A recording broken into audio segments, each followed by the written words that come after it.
And we are going. Okay, welcome, ladies and gentlemen, to the first ever fold back episode here at the Samurai of the Folded Sun team. This is going to sort of act as like a recap, sort of like talk back episode, if you will, where us as a cast, at least those who were able to make it, are going to basically go over the last 4 episodes and talk about some of our favorite moments, ask each other questions, ask about motivations. We'll get into some insight on some character backstories, some villain backstories, even. And we're even going to have a segment where we invite 2 members of the audience to come in and ask us some questions as well. So, with the audience, that. do they know our actual names? Yes. I don't think they actually know our names, but the 2 audience members that we are inviting along here, we can, introduce and everything. The 2 audience members who are coming on here are going to be Ghidra and KP from the Sequence Break server. So, shout out to them. We love them. Awesome guys. Awesome guys. Woo! This honestly wouldn't be possible without those amazing people. So, yeah. And with that, Caesar, if you wouldn't mind taking it away and starting us off on our first segment. Yes, gladly. So, our first topic of today, just to start everything off and gain some sort of momentum, character relations. What's the insider on characters reacting and combating together? More emotional, sort of sympathetic relationships, or maybe the more violent relationships between, I don't know, Tano and literally everybody else. Everyone. Tano, everyone. Yeah, I have no shame. I'm aware. So, Yeah. How about we'll start with you, Tano. What are your sort of motives of acting as, quote, such an asshole, end quote? Wow. Who gave you that quote, by the way? Who was that? I don't think I'm legally allowed to give out that information. Okay. We'll talk after the show. it'll probably be true. I see. We've possibly said it on the stream. I guess you weren't listening. Shame. Wow. Okay. Well, here's the thing. Tano, and I really need to get this point across to everyone watching and to my fellow, members of the party. Tano is an asshole. Okay? He is fully built he's just built like that. Tano, there is not some deep, sad backstory behind him where his parents were murdered. There isn't some secret heart of gold within him. He can be normal at times. He's not constantly violent. However, he is not a good person in the slightest, and never will be. That's basically it. No. Then how do you explain, if you don't mind me asking, the bathroom sequence? What was that about? He hesitated on stealing the arrow? Is that some sort of character development or pure selfishness? Well, when you say character development, there's a lot of meanings there, right? Now, Right, of course. when you say character development, wait, go ahead. I was gonna vote selflessness. You would be partially correct in that, White Blade. Hano hesitated on taking the arrow because he was worried what might happen if he got caught. He was not worried about people being disappointed in him or people being mad at him. He was worried about basically not being able to get his money anymore if he got caught. So he risked his own life in a near death, I'll say, accident, quote unquote. Quite interesting for Tano. Quite the bold move, a matter of fact. Would risk his own life just for money? Well, here's the thing. Tano's motivation isn't money. Exactly. Oh, really? Yeah. Reason why he tried to take the arrow in the first place, not just because he thought it was cool or that he wanted it. It's honestly because earlier that episode he had he had met his girlfriend Yagi, Right. and essentially she is a very bad influence on Tano. She makes him worse than he actually is. Okay. Hmm. So his thought process at the time when taking the arrow was along the lines of this arrow gave me atomic punk, right? So think about what I could do for my other gang members. The one people in his life that he truly cares about is the people in his gang. Uh, I think I've said this before somewhere, but the only redeeming quality of Tano is that he is extremely loyal to a fault. Now, of course, you have to eventually you have to get to a point where you have his loyalty. Right. With at this point, the group has not, and that's just because it takes time. Um, King is who he's loyal to, and so when he takes that arrow, that's who he was thinking of, as well as Yagi, who's pushing for some expansion of the gang into maybe some more illegal activities. Oh, well, isn't that lovely? Oh, quite an interesting insider on the mind of Tano. Surprisingly, he does have some competency despite being dumber than a quote alpaca. That But that was taken out of well, context. yeah, No idea what you're talking about when you say that. So yeah. I like that you had that's to say quote alpaca as though it's not an alpaca. It's not. Honestly, It's a if I llama. caught a look Llama. at its well, backside, I think it might have been two guys in a suit. Honestly, Honestly. looking back on it, maybe. maybe it was. Guys, I'm Who not knows? joking though. That the alpaca was actually smarter than Tano, at least statistically. Well, you have it here, I folks. IQ was higher Insider than with Tano. the DM himself. The alpaca is quote smarter than Tano. End quote. Oh man. Ah, And I lovely, believe lovely, that is the lovely. second time that Dio has gone on record to say that Tano was dumber than an alpaca. Yep. It's a very I'll smart alpaca, fucking to be fair. I'll do it It's a very again. smart one. It actually only had a 3. That's all I'm saying. Or an alpaca. For an alpaca, not bad for an alpaca. Not gonna lie, it was a smarter than impressive. usual alpaca. This is Pretty very impressive. true. Smarter than the average alpaca. This alpaca could do simple maths. Is all I'm saying. Yogi Alright? alpaca. Potentially could have been the next Einstein in the alpaca community, but unfortunately, But unfortunately, it was sadly, sticky grenaded by a certain somebody. It's for when legal reasons, we shall not disclose his name, but we all know. But we all know. All right, well, that sometimes was you just gotta kill something. Okay. yes, yes, of course. Hell to the yeah. Next topic. All That's right. not the first time this has happened either. Yeah, moving on. Yeah. Yeah, let's go on to other characters. Robert, how about, or I'm sorry, my mistake. Bear, would you like to sort of explain your character's intro, given that he was surprisingly joined much later in the session? Now, I will admit it wasn't too late in the session. It's not like we've been doing this for months. It's only been a month and a week. But what would you like to say? Any sort of character progression you would like him to have, or how do you think his influence is towards the group, given that he somehow contrasts most of the other characters? Your take?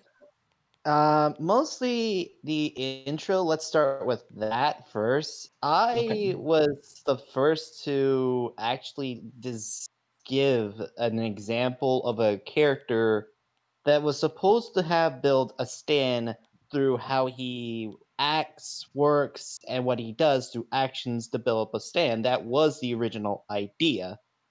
Mm-hmm. And Computer Love was supposed to be a stand, but I realized, what if I gave a DM like the capability of using a stand that's sort of rogue, like it's its own person? So a sentient stand, essentially. Bas- Yep, it's how Computer Love became a individual stand that's separate from the stand that I had in mind, which would be explained later. Spoilers. Okay. No, we wouldn't want So- any of those. Cheap trick. Got it. Yep, sorry. Regardless, how he entered the whole scenario is because me and the DM both talked about it out of the game before it's all started, Of and course. I made a oopsie on my part because I didn't think we communicated very well, right, DM? Yeah, there was a little bit of an oopsie. Why don't you go ahead and explain that more from your perspective? Yeah, I made a oopsie by getting Robert's character thing done and the stand, but the stand was wrong because it was supposed to be computer love, but it was the other stand that I'm supposed to keep secret about. Indeed. There is some stuff that's gonna happen later on. We don't want to get too into it, of course. But yeah, there was a little oopsie. The wrong stand was drawn, but then we got it drawn by Rohan, and I honestly really like that design. I thought it looked really great. So I'm happy with how things turned out. Anyways. It- yeah, the issue was fixed and no one got anything lost and we all were happy with the results. Well, that's great to hear. Well, yes, it would have been quite awkward to have worked with a cool, maybe badass bike. Yeah, you probably should fix that later on, there, DM. Regardless, Um, badass the bike seriously. introduction, the introduction I planned for Robert was intentionally to demonstrate he is capable of his own category and he Mhm, follows his own code, even mhm. though it might compensate to what he's trying to do. Okay. He's still new to the group and never had a stand in to begin with. So imagine, if you will, a normal lawyer having now to be a part of this individual group of stand users, and they are just really laying on thick. They do not like him a Well, little bit. I don't believe that it's the fact that most of the other characters dislike Robert. It's more of just a outside element contrasting with each individual. As well, I will give an example. Your or not your, sorry, Robert's lack of communication with the other characters. While everyone has agreed upon planning and preparing for some extravagant takedown, you, on the other hand, Robert, on the other hand, keeps information away from the other group, potentially, well, illing everyone to your own code. Could you please, or not emphasize, explain his reasoning towards the kept information and secrecy? Well, yeah, I'll explain about it. Seeing that he is the last of his lineage and keeping some such information out of people's hands would be a very good idea. It's just like a habit you make to where you have a lot of information and there's a lot of people that want that specific information out of. So if they learn any word about Anubis, then you can imagine that shit is probably going to be bad news. It's Right. kind of like a habit of both ends, like a double-edged sword. His Mm-hmm. habit is telling some details about some information. It kind of breaks down to be careful of that sword, detailing he forgets these are his friends and employers, that thus he needs to tell them of such things.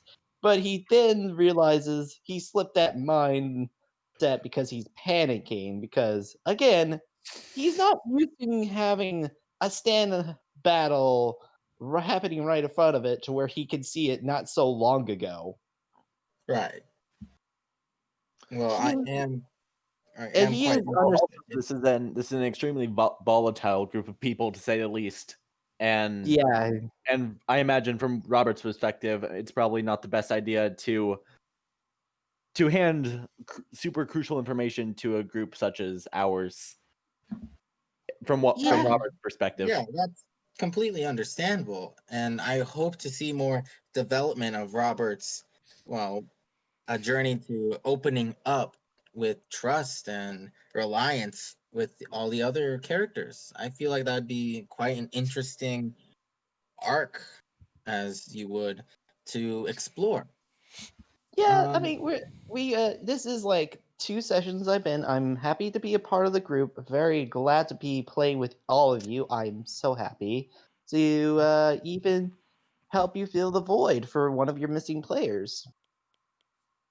right, right. That's obviously much appreciated, and we are happy to have you. I feel like everyone shares the same mutual feeling of your you being welcomed into the group. Yeah, we can both agree that Robert has his bad moments, but there's a lot of redeemable factors about him. Right, of course, of course. Uh, So, how about we move on to another character? We haven't heard a lot from you, Jack. What's going on with your character? What Well, brought him into this crazy circumstance of meeting a bunch of random people with stands or guardians? okay, so in reference to Simon, Simon isn't a super complicated individual. I mean, well, starting out anyway, Simon is a young man who's making his way by working on a dock and scraping together whatever money he can. Mhm. He lived a very simple life. And he's actually an illegal immigrant from England actually. So that weighs Oh. heavily over his head. I'm sure people have noticed his tendency to order English style dishes and stuff like that. Aside from the chicken marsala, that was just the first thing that popped into my head. Um, Wow, that is quite an interesting detail. I too was wondering why so inept with British cuisine and drinks. He spent a lot. He spent his younger years growing up in England, and well, in this universe, England is a completely detestable, terrible place. Indeed, as now known as the Neo-British Authority. Yeah, the Neo-British Authority. So Yeah. Doesn't that just sound menacing? God, I'm so glad I came up with that name. Fucking hell. so yeah, his family got out of there real quick and illegally immigrated to Japan. Hmm. And they've had a rocky life, to be sure. It's not as bad. It's not as bad as in England, but it's not too much better. I mean, they're completely illegal after all. Right. Quite complicated in itself. Yeah. So that's one of the main things that weighs over Simon's head. And so when Simon was approached by Nishi, he hadn't really thought. He had tried very hard to push those kind of thoughts out of his head, and he's just trying to live the best life he can. Mhm. Free from most worry, and he doesn't want really people to. What's the word? He doesn't want to draw too much attention to himself. Right, right. Like growing up, he did get some education, but he wasn't around most people his age. I mean, he's completely racially and ethnically different than literally everyone else around. So obviously, he would get some ridicule because of that. Yeah, in Yes, he fact, is I think quite the a only poor two thumb. people who even remotely sort of match, I guess if you want to say, your cultural background is really honestly only Josiah and Robert, Yeah, pretty much. realistically speaking, yeah.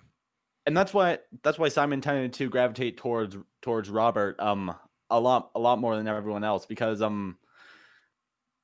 in Simon's time, it's been really difficult to find people who he could connect to on more of a level than, hi, I'm Simon.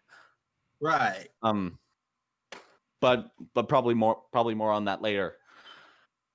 So when Nishi approached Simon and offered full citizenship for his entire family, something that Simon had tried to push away from himself for so long, he felt a sort of necessity.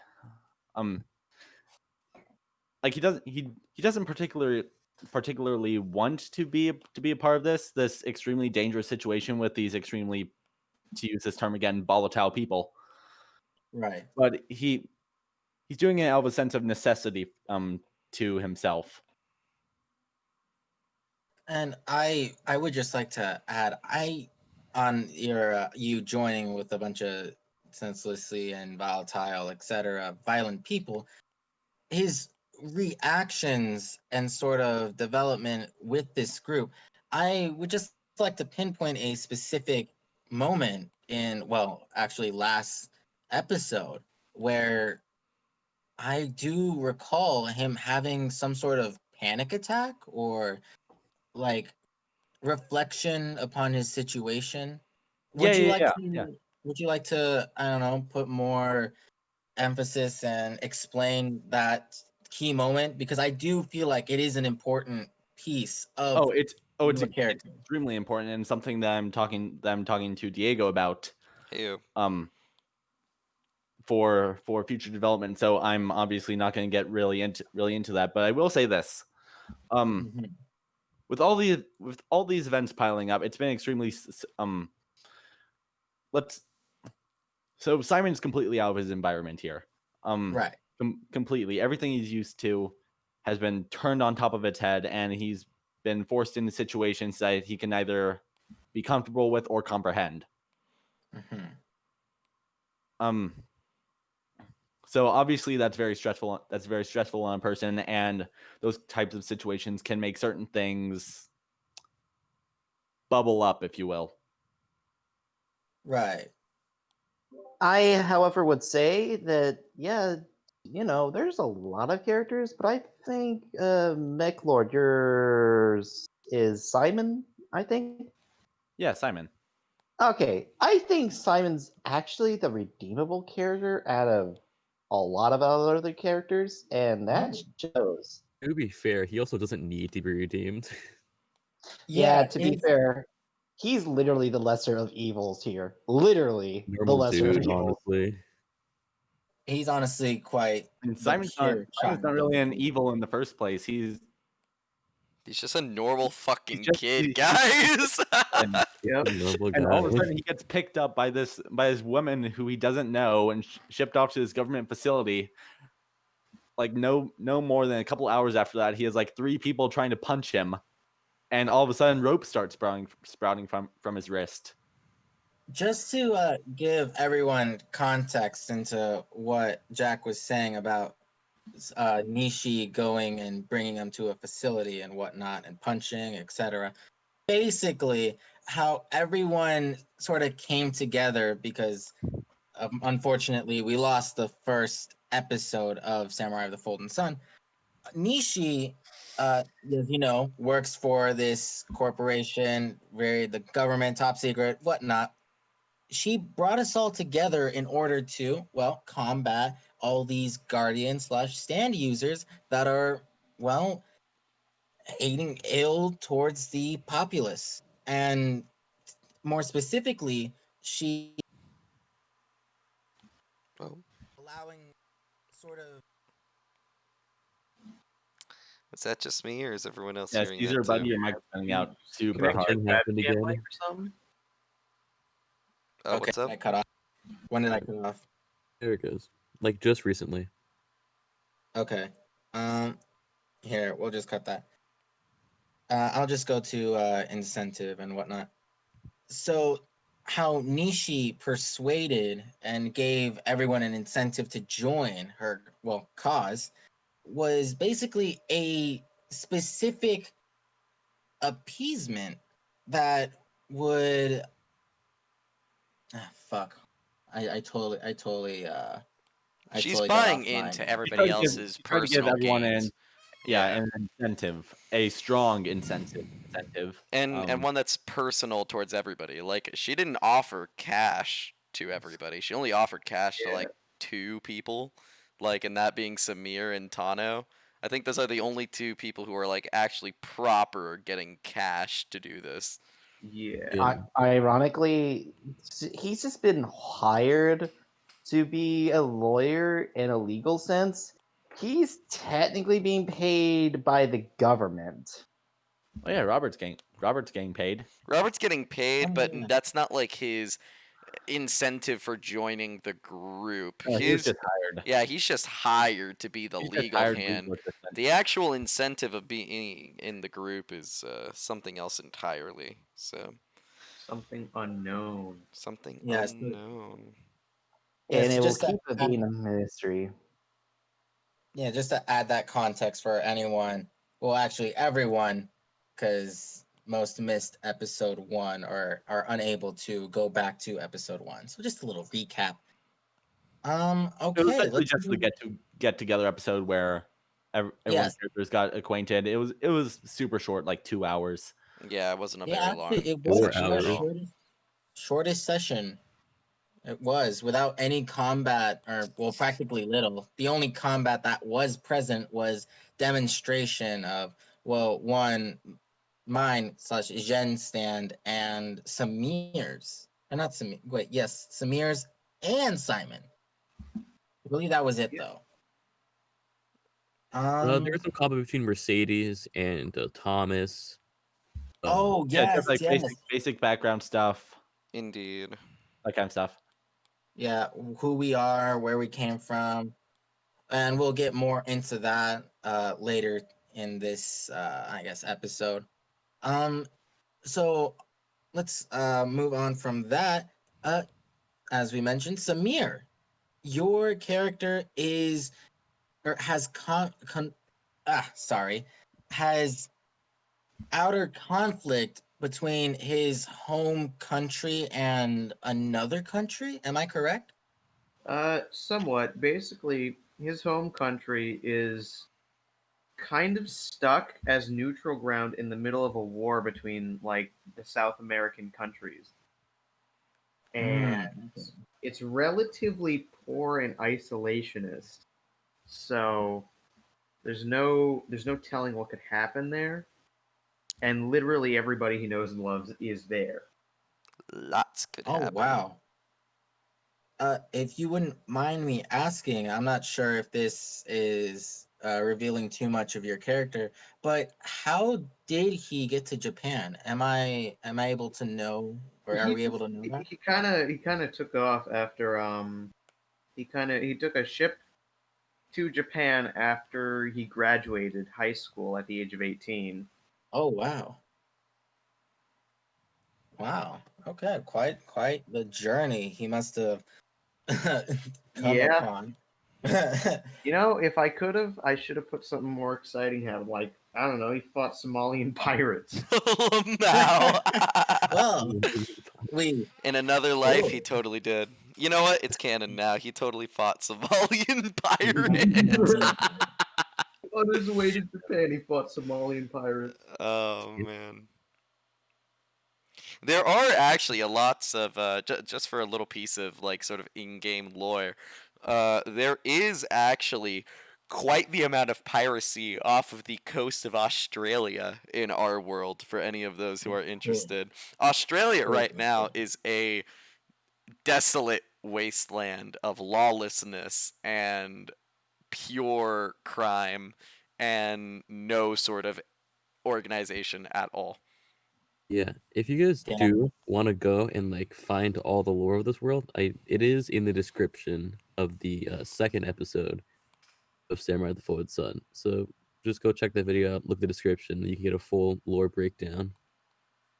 Indeed, Ah, indeed, indeed. when you thought Australia couldn't get any worse. Honest. I mean, It's really ironically enough, are upside down. There goes our Australian viewers. Ah, damn it. well, we're probably gonna get raided by a lot of angry people Like with we heard kangaroos. Australian kangaroos after viewers. The mouth. Nah, they'd probably just call us a cunt and be on with their lives. I respect those Australians. I really fucking do. Okay, well, now that we're done with character relations, would y'all want to get more specific between character interactions, such as, for example, well, we touched on it a little bit with Simon and Robert, but other interactions y'all would want to shed more light on? Is that something we could discuss? No, I don't think so. We're moving on. Next question. All right, moving on. So, Okay. Well, here I'll start it off. So here's the thing. Tano doesn't hate anyone exactly. It's just that he views some people as cooler than others. If you see in the videos, you can obviously tell he likes Shen the most at this point, just because he's the guy who actually like is competent without like using his like stand ability. Um, I will say that obviously he isn't too much of a fan of the nerds, the group of Simon and Robert. right, Samir, he's honestly kind of neutral on at this point. And then Mercedes, he kind of has a little bit of a connection to, with them both being smokers. It right. had a little small interaction on the bus. Somewhat plus. degenerate. Yeah, so and of course everyone loves Nishi because Nishi's great. Even Because though she Nishi's the sucks and all, best. He's the she best. gets absolutely thrashed in every combat She encounter. just gets the worst roles, man. I don't know what's wrong. She's supposed to be Nope. so badass, and her Nope, roles you just hate Nishi. are just That's it. so bad, dude. I'm gonna start, There's no guys. other explanation. Honestly, next Judging episode, roles. Nishi's gonna go sicko mode. Oh, I She see. better have Nishi has a advantage real or safe something with advantage. all the shit she's I'm taking. gonna She rolls a 1, a 2, and a 3. I'm gonna add some sort of modifier to her role. But she'll, yeah. I'm gonna try to make her go sicko mode and play it really smart with her, because I've just sort of been like, okay, well, she's an NPC. She'll just go for the enemy, and yeah, that's what she'll do. But I can clearly see that that is not going to work out because she just sucks. So I mean, Yeah. ironically, the only saving grace with Nishi is that the fact the group has been working together so well when it comes to the time of need. I'm surprised she's not dead yet. Are you kidding me? With the capabilities of all of us With the together, group and abilities, Ruth, yeah, but had any of us fudged our rolls once, bro, she is fucking dead. He's dead. I just have to say, if she Jen could have totally actually- died, guys. If sometimes System the of a group works Down, together. if System of a Yeah. Down went differently, she wouldn't have died. She would have been like in the hospital for a while. Oh no. Because she Yeah, would have it's a good- fallen, what, like 60 feet almost? Yeah. That's rough. That is rough. I don't even know how I'd calculate that much damage. Can we Uh-huh. agree that Ruth's clever thinking with uh shoot, Sneaky Devil, was it? Yeah. Yeah. Yeah, What sorry. about Babies, Devil? then yeah, it's Sticky Devil. Yeah, Sneaky Devil. I like how Roof and you helping the user of Sneaky Devil actually thought a Wait, way who? to. Hey, who's Ruth? Wait. Yeah, Own who's, Ruth. who's Ruth? I'm sorry, Robert. Robert helped Mercedes Oh. with me. Sorry. Ooh. We My talk bad. about we It's would fine. talk more about Sneaky Devil, but guess who's not here, Becca? Yeah, she unfortunately was worry. unable to make it. We can still talk about her character a little bit. Yeah, we can so still we'll- sort of Of like course, we totally Yeah, let's could. talk about her, guys. touch All right, up I on hate her. her Yes. so much. Oh my Can god. I? Just Can my I the God. finish my worst. sentence? Yes. The worst. Carrot. Maybe let's put the discussion Yeah. of Sneaky Devil and Mercedes on the back burner for a little bit. Indeed. You know Bear, what? You know what? Bear, as We you should were just. Yeah. Okay. as you were saying, Bear. I say because of Robert and Mercedes' capability of working together, Roof is technically the group's brain, and Who with the is Ruth? Yeah, you said Roof again. Rob, Why do you keep on saying Ruth? I don't know. It's just like you start with an RU and then it starts It's just like the whole llama It alpaca. starts with an RO. They're completely different sorry. names. They're entirely I'm different sorry. names. I'm Yeah, sorry, very Robert. different names. Not Robert. Rupert. Robert. Sorry. It's all good. Robert Great. and Canonically, his name is now Mercedes. Rupert. Rupert. Shush. Shush. Shush. Canon now. Sorry, too late. Shush. Lamau. Okay, moving on. Moving on. Can, You were can I saying please? Robert. And Mercedes actually did a big brains moment where Robert actually helped her figure out how to use her stand more effectively outside of just like moving, controlling sound. She just did it because Robert helped her realize you could push forward or do a gravity and combustion somewhere else. Yeah, I did notice that there was quite an interesting dynamic between Robert and Mercedes. Almost mentorish? A little bit. I don't know. Yeah. That's just my speculation, but I do hope to see more of those interactions between those two characters. That would be very interesting, especially in the dynamic of the group. All right. Going back to that fight, yeah, that fight was trippy. Looking back, there was probably a numerous amount of ways where we could have pulled Nishi out of the air without killing her. Yes, Yeah, yes, there there- was. it You was the guys multitasking kind of of fucked up a little making bit, but it's sure- okay. It was the multitasking, making sure Nishi didn't die, and Tobe didn't get too close to the point that where we would be in the same situation that she was. I mean, Simon probably could have grabbed her like he did Shen. Yeah. But Wasn't she like then out of his range like a lot though? She Yeah, did get it out was of like his range 50 at the later portion, and that's why she couldn't. That's why you couldn't grab her, because if she was any farther, you would have Simon's gotten. range is the max. No. I know, But but it your depends on the range. material. Yeah, but remember, it changes Yeah, based on the yeah, material yeah. of rope. Yeah. Yeah, depending on the material. That's Slipknot's limitation. I can basically produce numerous kinds of cable and rope. Mhm. But depending on the kind, it limits how much of it I can actually make. And I've a few ideas with that. Pushing for more into the future.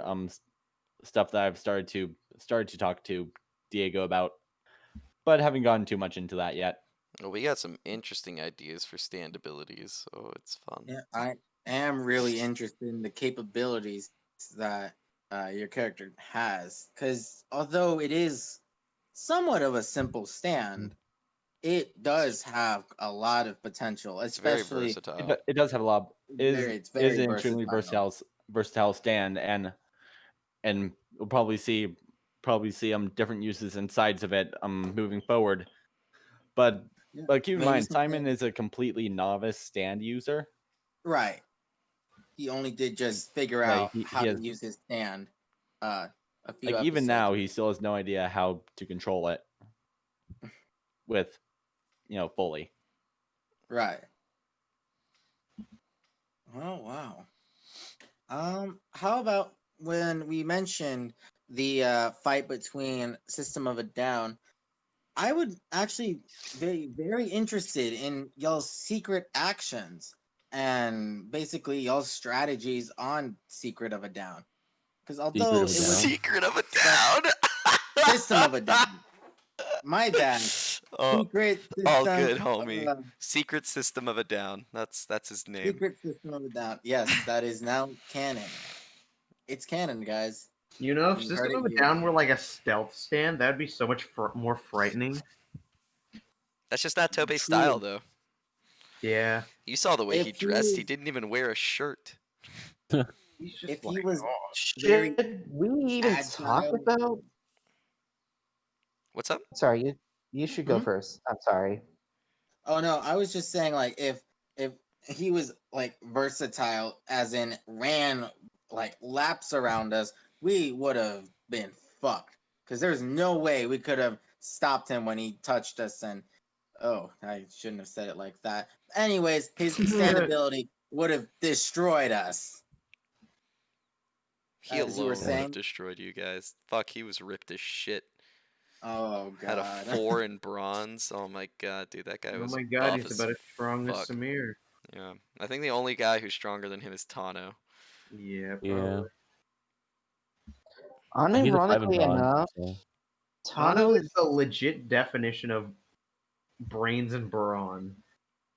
I wouldn't say much of brains, more of Yeah, Brawn over the brains. significant divide between. He is a Brawn over meathead. brains. He's a meathead. He's not a meathead. He doesn't work out. bruh. I mean, fair enough. Yeah, he doesn't work out, but also just the fact that it's all muscle, no brain. Hey, it's 2 brains, all right?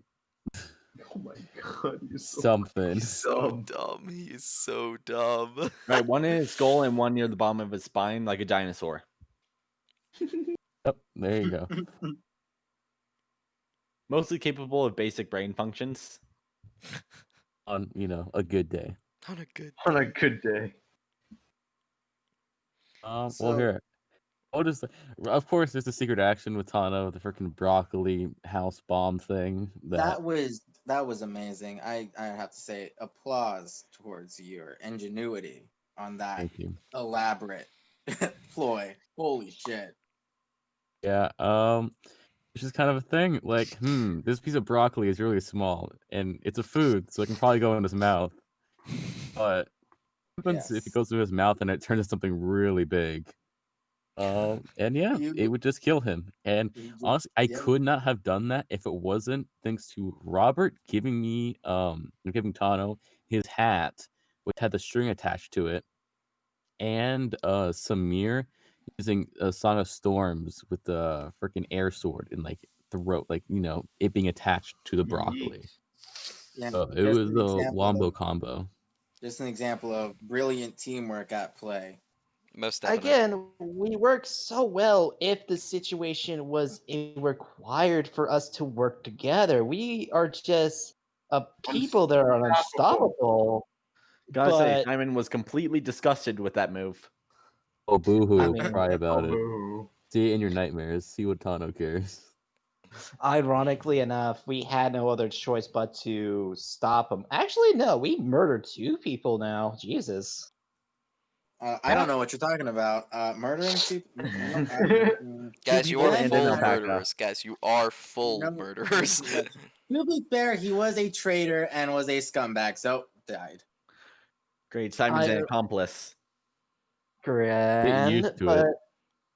technically, I want to imagine because even though my character and everyone else's characters won't get along after combat, we are quite very dependent of holding our own against anything if we were to work very well together and relied on our own capabilities. Mm-hmm. Yeah. Sometimes definitely. you win, sometimes you lose. You just have to really put in the perspective of others' mindsets and be unpredictable. We are very unpredictable. Yeah, we Fuck quite yeah, are. you guys are. Yeah. Fucking hell. The secret actions that I personally had for Jen.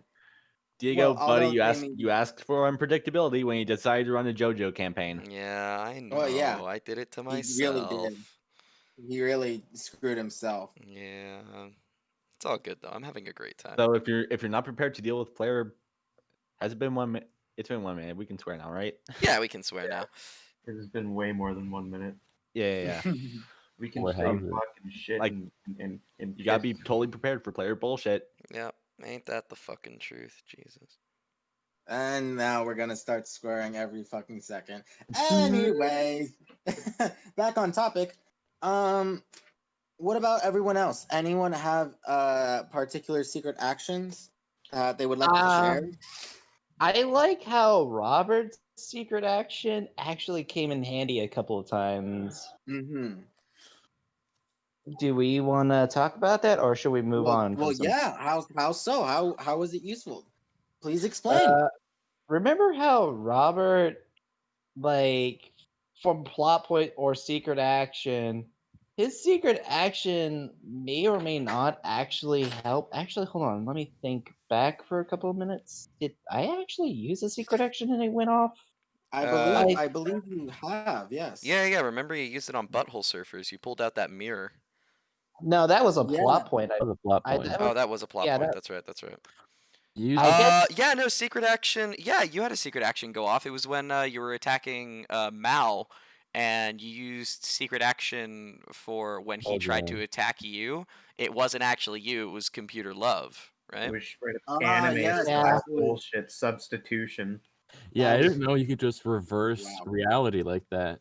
Well, but because that's the beauty about secret actions is that they exist in a semi-canon nature. Like they're not canon until it actually happens.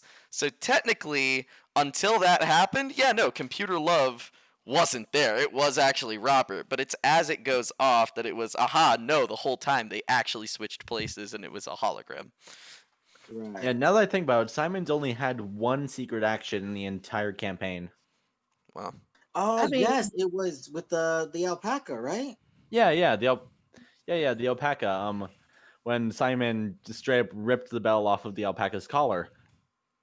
I have to say that was some quick thinking, even though it wasn't. It was planned, but in canon, it was quite quick thinking. Yeah, and Simon's Yeah, original man. plan was to straight up slingshot that thing over the house. But looking back don't on you it, I mean realized that Slipknot that thing over the house? Hey, sorry. that's how that verb works. looking back at it, probably would have been for nothing because turns out the alpaca can just call the bell back to it. Well, No, this it didn't. seems- It had to go and get it from didn't. you. Yeah, it like tackled you and It had to shit. tackle you and shit. Or no, I think it Yeah. hind Well, kicked. Oh no, it was it- rammed you. That's what it did. It fucking Yeah, rammed you. but wasn't it able to like? I don't No, know. it- Didn't Nah, the bell dude, kind of like nah, jump 'cause out it of was a- my pocket or something?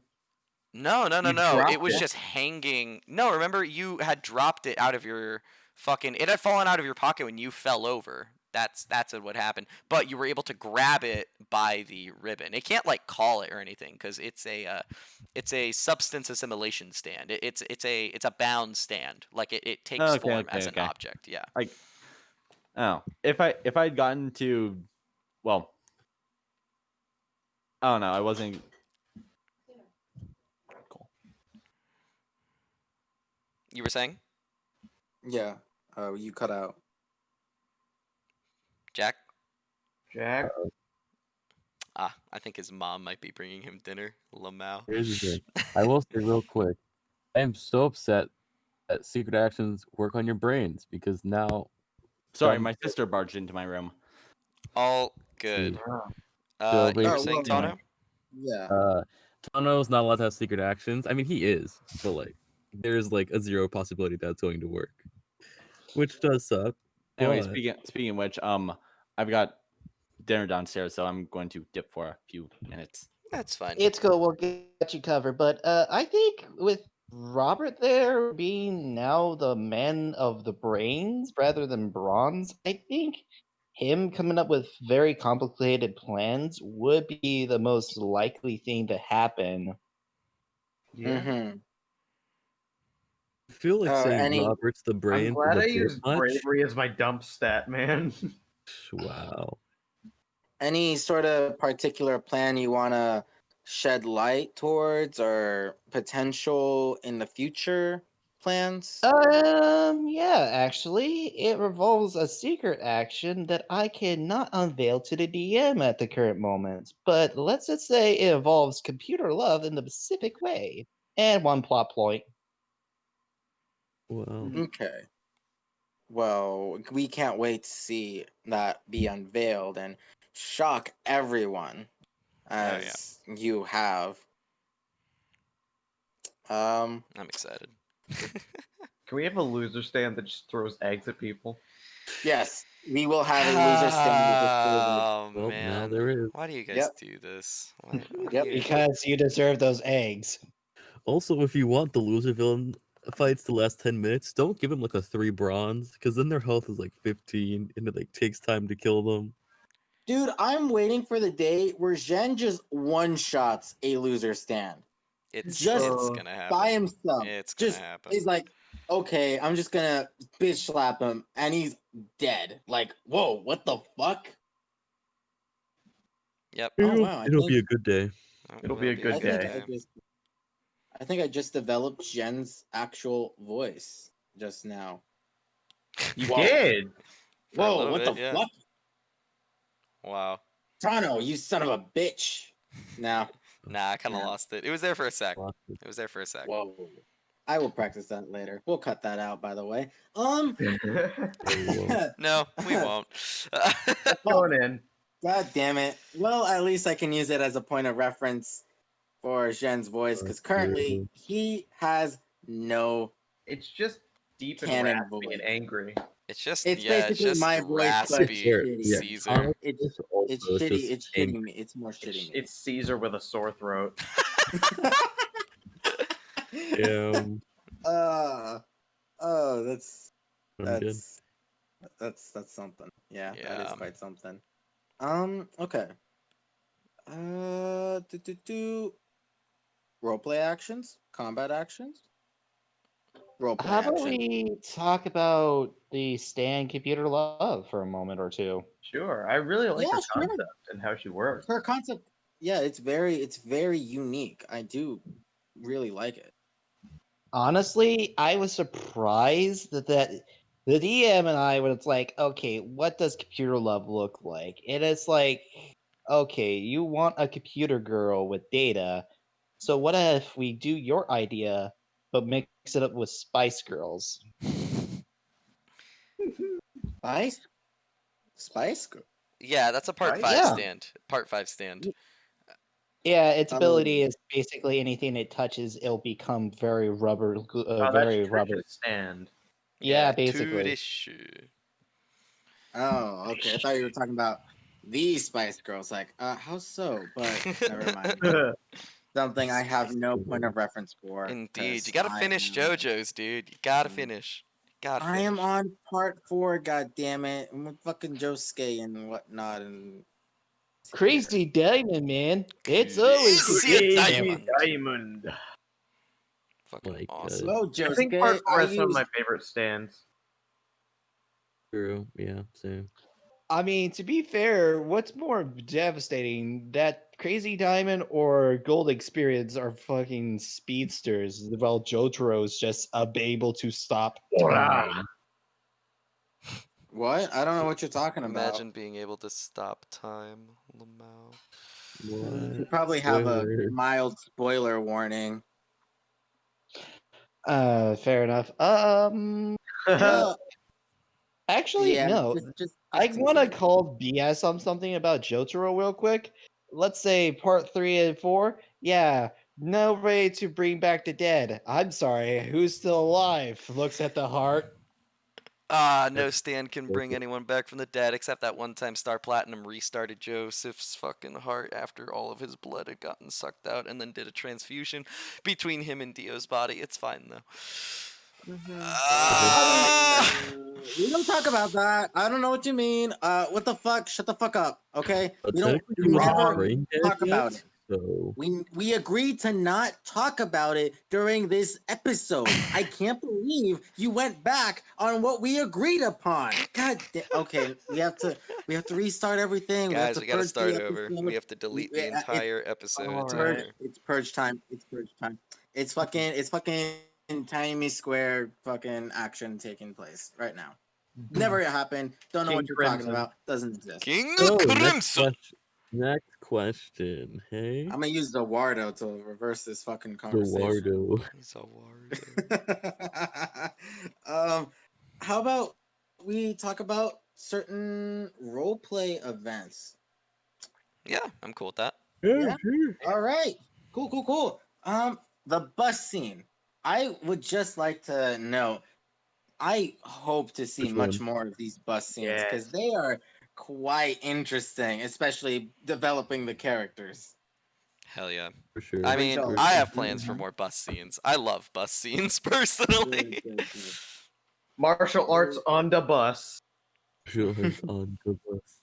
On the bus. Oh man, yeah. I fucking, God damn it. I love what's going on with Samir and Josiah. By the way, I just want to add.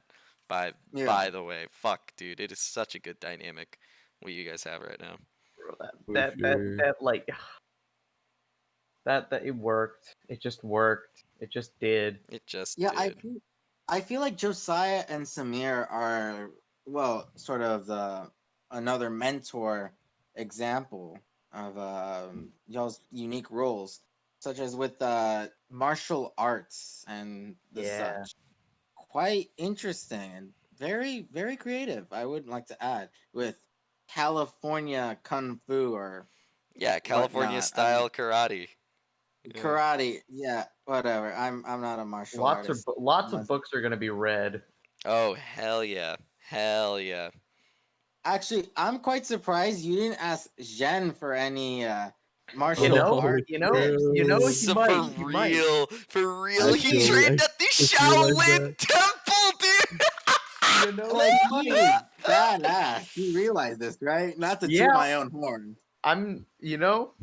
Did you just forget that he was a martial artist? Yeah, he's probably just not to like close any opportunities, but if you were to ask him, he's probably gonna be like, "No, fuck you! Like you asked that fucking California dude. Like, But you know what fuck, would I'm be not gonna so help you." cool? A mixture of Shaolin martial arts and California. Oh, that Kung would be Fu. kind of dope, not gonna lie. Dude, that'd be California so style fucking dope. karate. Honestly, I'm into it. Honestly, yeah. I am not against this happening at So there's all. gonna be a pot of knowledge, just like a melting pot of Martial arts. yeah. Just martial arts. You're gonna pull some bullshit. Yeah. Oh yes, we're gonna do some fucking senpu kicks, time monk bullshit. A Hell lot yeah. of martial arts. And Dude, I'm yes, so I This am video excited. is referencing sponsored by Sekiro. swearing. Hmm? What? What's up? What was What? that? I'd say this. Apparently, this video is sponsored by swearing. Oh yeah. Yeah. I mean, Hell this is just fucking us being yeah. normal people, dude. I swear like a fucking sailor all the time, so you know. Wait, Yeah. wait. What do you normal with a people? drunken sailor? Hey, Wait, what's wait, the wait, next? I don't. I mean, what's the next question? Is what I'm Yeah, asking. let's move on though. Yeah, let's Yeah. try to get some better ground because actually I think it's just about time for our guest audience members to come on in. Actually, if we're Actually, Oh, no. perfect. Well, then bring him on. yeah, I'm going to tell Ghidra to go ahead and pop in. All right. Do we have any leftover topics, by the way, or do we burn through them all? We burned through most of them. The only few things we have were well, we covered Tana blowing himself up. We kind of talked about the villains, the deceased villains. Oh, inspiration for villains slash backstory. So we could definitely talk about that more if we need, and just For a later events. episode. Oh, the lodge scene and the alpaca fight in general. Yeah. Those two are something we could definitely touch on. Hell to the yeah. Yeah. Yeah. Yeah, so oh man, let me just say Tobe, my favorite villain I've made so far. Fuck. And I'm so sad that he Wow. didn't get so much screen time, but that's kind of the whole point. I wanted him to be really Fuck. mysterious. I didn't want you guys to know a lot. I wrote a whole backstory for this guy. Like he has actual personality. He had actual character development in his backstory. It's been a whole fucking thing. Tobe used to be and still kind of is, but he used to be a very nice guy. Like the concept Aw. of killing people was off of the table. Tobe would never have killed anyone. You're making me feel bad now. I feel And no mercy. I and feel and nothing. that might be the worst part is that because of now the people he's involved with. The thing is that okay, Tobe is kind of like. Have any of you guys ever seen the anime Steins Gate? I've heard of it, and it's Um, in my watch list, but I have not Yeah. watched it. There Yep. is Yeah. a character in Steins Gate whose name is Mocha, and her whole dynamic is that she has never belonged anywhere, has never had any sort of purpose in life, and has always been alone until she has this one person that we don't know about named FB, who basically gives her her whole purpose in life. And that is pretty much the same thing that's happened with Tobe. Tobe had never belonged anywhere. He had always been the odd one out. He was never bullied or anything. There wasn't anything wrong with him, any sort of like thing that was made fun of about him.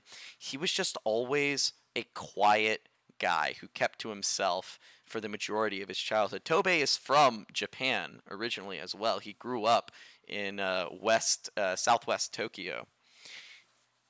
The thing that sort of happens is like as Tobe gets older, he just gradually gets more and more alone, more and more by himself. He realizes slowly that he is truly alone. His parents died, separately. His mother died when he was 7, and his father, Oh, if I wow. remember correctly, died of cancer when he was Oh 19. no.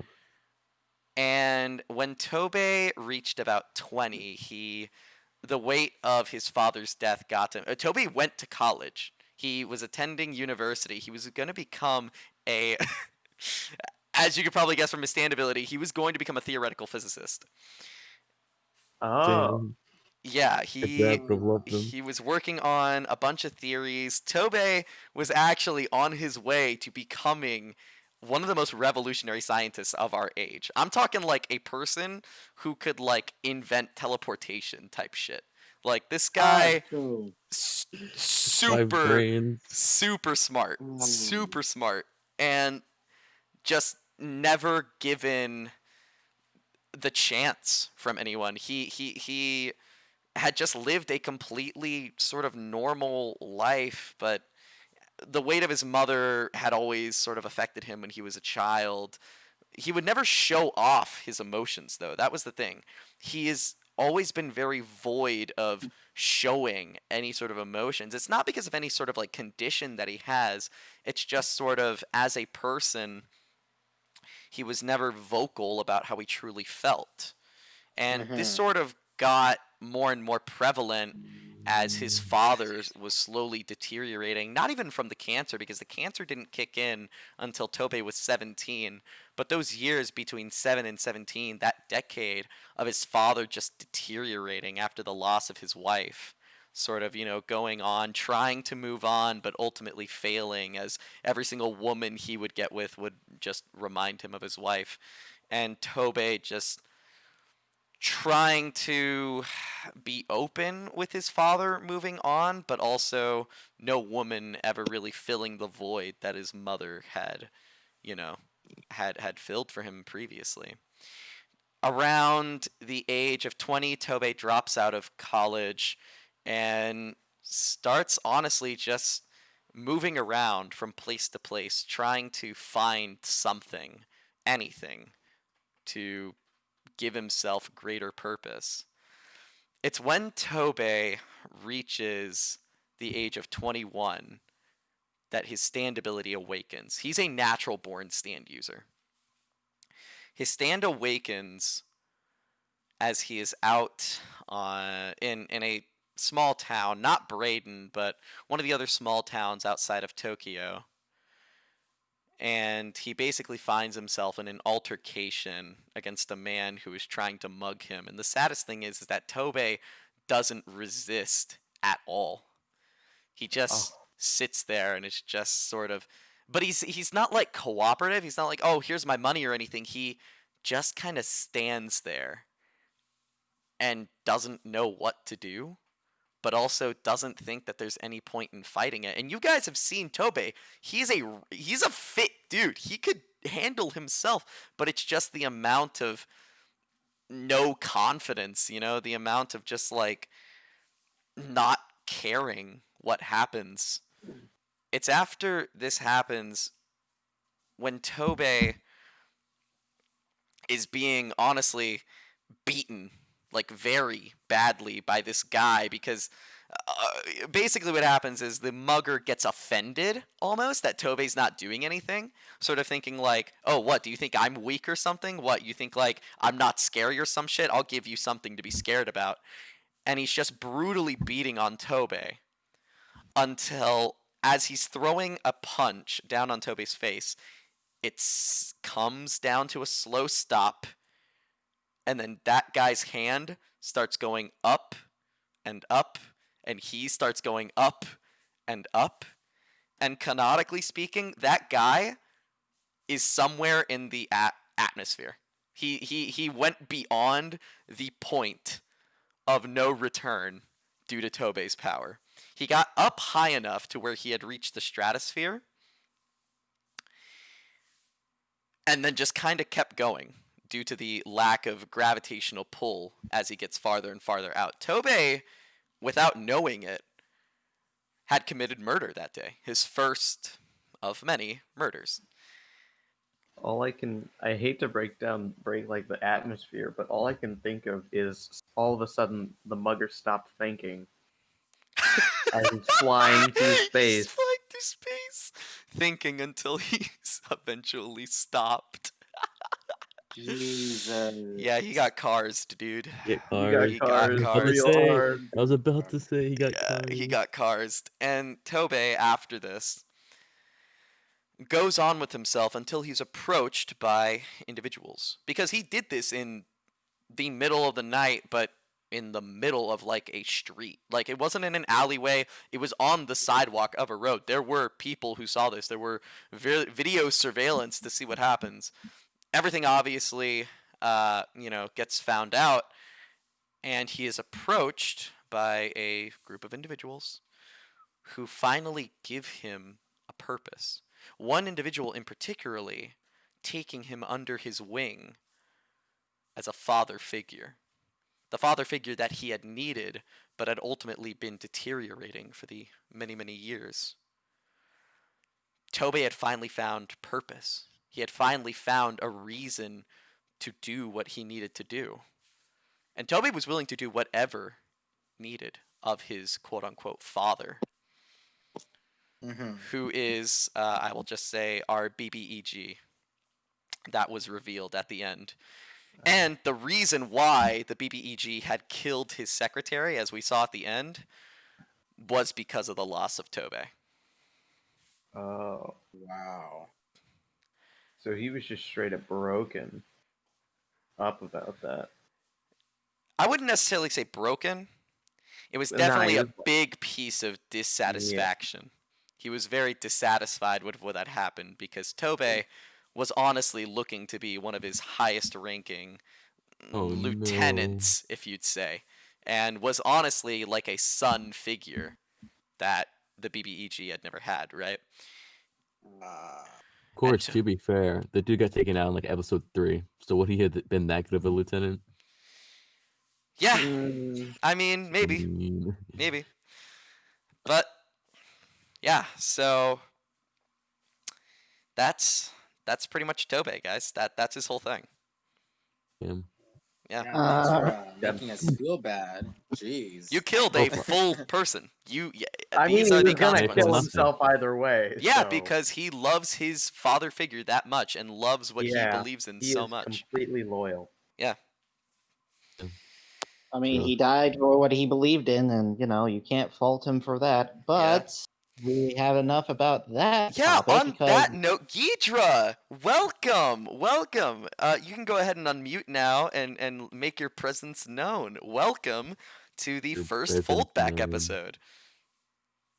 The howdy. It's a pleasure to be here. So, Cass, this is Ghidra. He is a frequent regular over on the Sequence Break Discord server. Consider ourselves good friends, and yeah. Oh, go ahead. Oh, okay. Yeah, Ghidra, do you just want to give a little introduction about yourself, things that you like about the series, just sort of like how far along you are on it, all that good stuff? Dang, I didn't know I was about to do a pop quiz. Fuck. Really Yeah, just go on the dude. spot, Come didn't on, we? man, you're on the clock. You're good to go.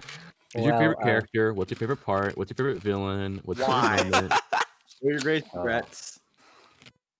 I think Explain in a 200-page. I think Flame knows who my favorite PC is, or I guess was. Yeah. Yeah. Oh yeah, Ghidra. Oh my god. Oh, so sad. Yeah. Good old Gojira. Gojira was a good stand. Gojira was a really Yeah, interesting he had a lot of stand. potential. He had a lot of potential. But unfortunately, personal matters triumphs over D&D and JoJo's. So, you know. Well, regardless, we have ourselves someone who wants to ask us questions. Indeed. So, yeah, Ghidra, just tell us, give us a little introduction, tell us about yourself, and then we'll get on to the actual Q&A section where you can ask any of us here any questions that you have regarding any sort of like plot point you were interested in about, character motivation you were interested about. Honestly, table's open. It's all yours. So, go ahead and take it away. Huh. Dang. I should have. Yeah, we Looking really at the put him on the questions spot that here. I typed up a bit, talking about the elaborate immoral intricacies of the BBEG, and my third question is about Simon's dog. As it should be. Oh, that's Yeah. so good. That is so good. Oh, dogs are great with the ladies. Simon is not, however. He is. Simon is Yeah. not. I mean, Simon to is- be We'll get fair, there the one day. ladies aren't very much better with him. it's kind of like a two-way thing. Yeah. It's uncomfortable for Yeah. both sides. Fucking shallow as fuck. We've reached the episode on JoJo's, by the way, where Abdul and fucking and Joseph are magnetized together, and it looks like No. they're Oh, geez. it looks like they're in the middle of the street. Wasn't that the whole okay. point? Yeah. Great, we're at that scene right when we yeah. start talking about Simon's love life. Hell yeah. Okay. So Anyways, is take that, it away. Yeah. Yeah, is take that it how away. far everyone is in JoJo? I don't want to assume. Oh no, no. no. We on the background of this for the visuals of the viewers have JoJo's playing in the background with the audio muted so that they can watch. Oh, Yeah. Because this is honestly just like sort of a podcast type episode. So, Oh. yeah, we wanted to give a visual. So JoJo's is playing in the background. We started it on the Anubis episode, and now we're on the Beset episode. So, Yeah, like in the future, this will be like a more structured Q&A type thing. All right, Sadly, we I will cannot. keep that in mind. Yeah, sadly, Yeah. we cannot do anything else but show some videos while we're commentary. So yes, on to the questions and answers. Yes, take it away. All right. Well, number one question. I think Flame knows number one question. I was just wondering about everyone's thought process when making their character, and for more importantly, someone who's trying to get into these sort of things. What do you think, in your opinion, is an important aspect to focus on when creating either a character or an environment? Ooh, I like that a lot. Yeah, that's a good Anyone question. wanna- This is That's a really to good the question. cast, so let's do this one at a time, shall we? Yeah, for sure. For Yeah, sure. why don't we go down the chat list? Yeah. Or even then, like, we could all just make it sort of like a, chime in and sort of like add to whatever someone's saying. I'll say, in regards to at least character creation, this coming from, I mean, I'm making NPCs all the time, and at least when it comes to making the, characters that players are going to be interacting with, I think that the most important part, at least to that, is just making substance. Having someone who's actually going to be an interesting character who has the potential for development. Because I feel like Yeah, the most important thing when designing NPCs, I feel, is making it so that the players can understand that they're an actual person in this world. precisely, yeah, yeah, you don't want them to just be some background character, right? That's why even the Like, say if your party goes NPCs into a tavern and it's just a really mean bartender, that person's not interesting to interact with. Yep. Now, if it's a bartender who has this funny little quirk of twirling the bottles in his hands as he's pouring them out because he wants to entertain people enough to gain some extra tips to go back and feed the starving child, that's interesting. Whoa.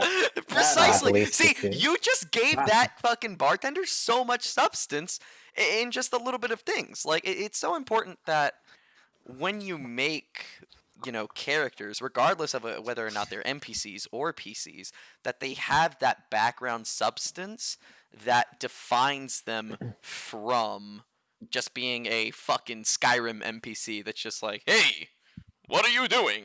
Like, Yeah, You I personally violated the law. spend tons of my time making characters, mostly for D&D, and it usually stems from, hey, I would like to play this kind of I would like to play, let's say, a Dragonborn fighter, which is a character that I've designed. So I'm just gonna bring this guy up as an example. It's not really pertaining to JoJo's at all, and I feel like it's somewhat relevant. So Mhm. this guy's name is called he's named Darren C. Scale. I thought you were And about to say Derek. no, Darren. Derek. His name is Dragonborn. Derek. Yeah, Darren C. Scale. He's a blue dragonborn. But the thing is, he's like 5'8" as a dragonborn. Yeah. Now, dragonborns are typically like 6.5 feet to 8 feet tall around there, so he is super tiny. So he's earned himself the title the Mousekin, and pretty much every other dragonborn makes fun of him. And it's like those little nuances, and it's like those those character traits that you can, even if it's like a random idea that pops into your head, like, what can I Yeah, do to make this guy different from, I don't know, generic blue dragonborn number 8? Right. I personally feel when beginning developing a character to sort of have a certain, I guess, action they do or trait or personality Like a very quirk. exaggerated. I'll use Zhen as an example with his entire backstory revolving around the slaughter of his people. Now that adds a lot of elements. I could definitely work with a PTSD character or a character who's really really controversial, as in make him really unlikable but redeem him throughout the entire show as a person who becomes more understanding and more accepting of his past and, well, uh his, well, flaw of being very, I guess, unlikable.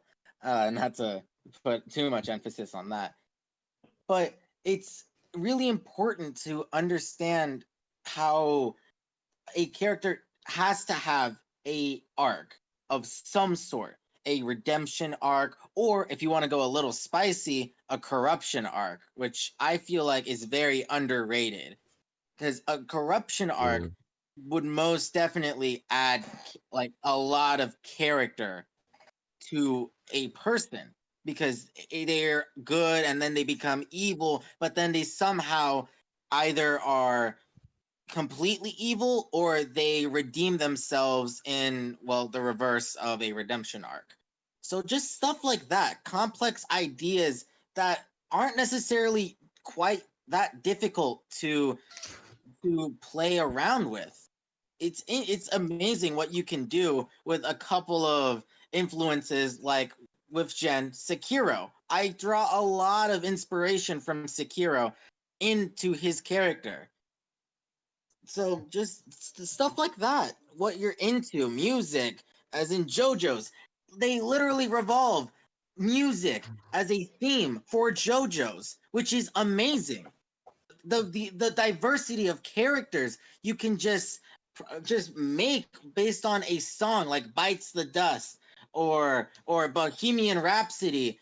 Like, what the hell would that be? And boom, you have a character. And not to say that simple characters aren't great too. You can totally have a character just like, characters don't have to have a super complicated backstory or really anything tragic happened to them. Say you just want to play a farmer or something. That's cool too. Yeah. Yeah, simplicity adds a lot of diversity as well.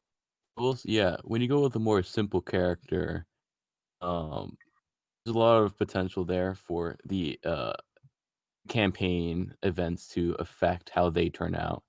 So, Right. like, a whole bunch of like terrible things happen in the campaign to them, then maybe they go down maybe a more evil path. They meet a certain NPC that like they really connect with, they want to help out. Maybe they have over storyline with that NPC, or it leads to character development that goes in that direction. So simple. Like, Tano is a pretty simple character on the outside, right? He's an asshole. However, the things that are going to happen during the campaign is what is going to shape and change him. Alternatively, you can have a really complicated and in-depth character that has a lot going on with them, right? And so that adds to the dynamic of the group and to how your other party members will react to them, right?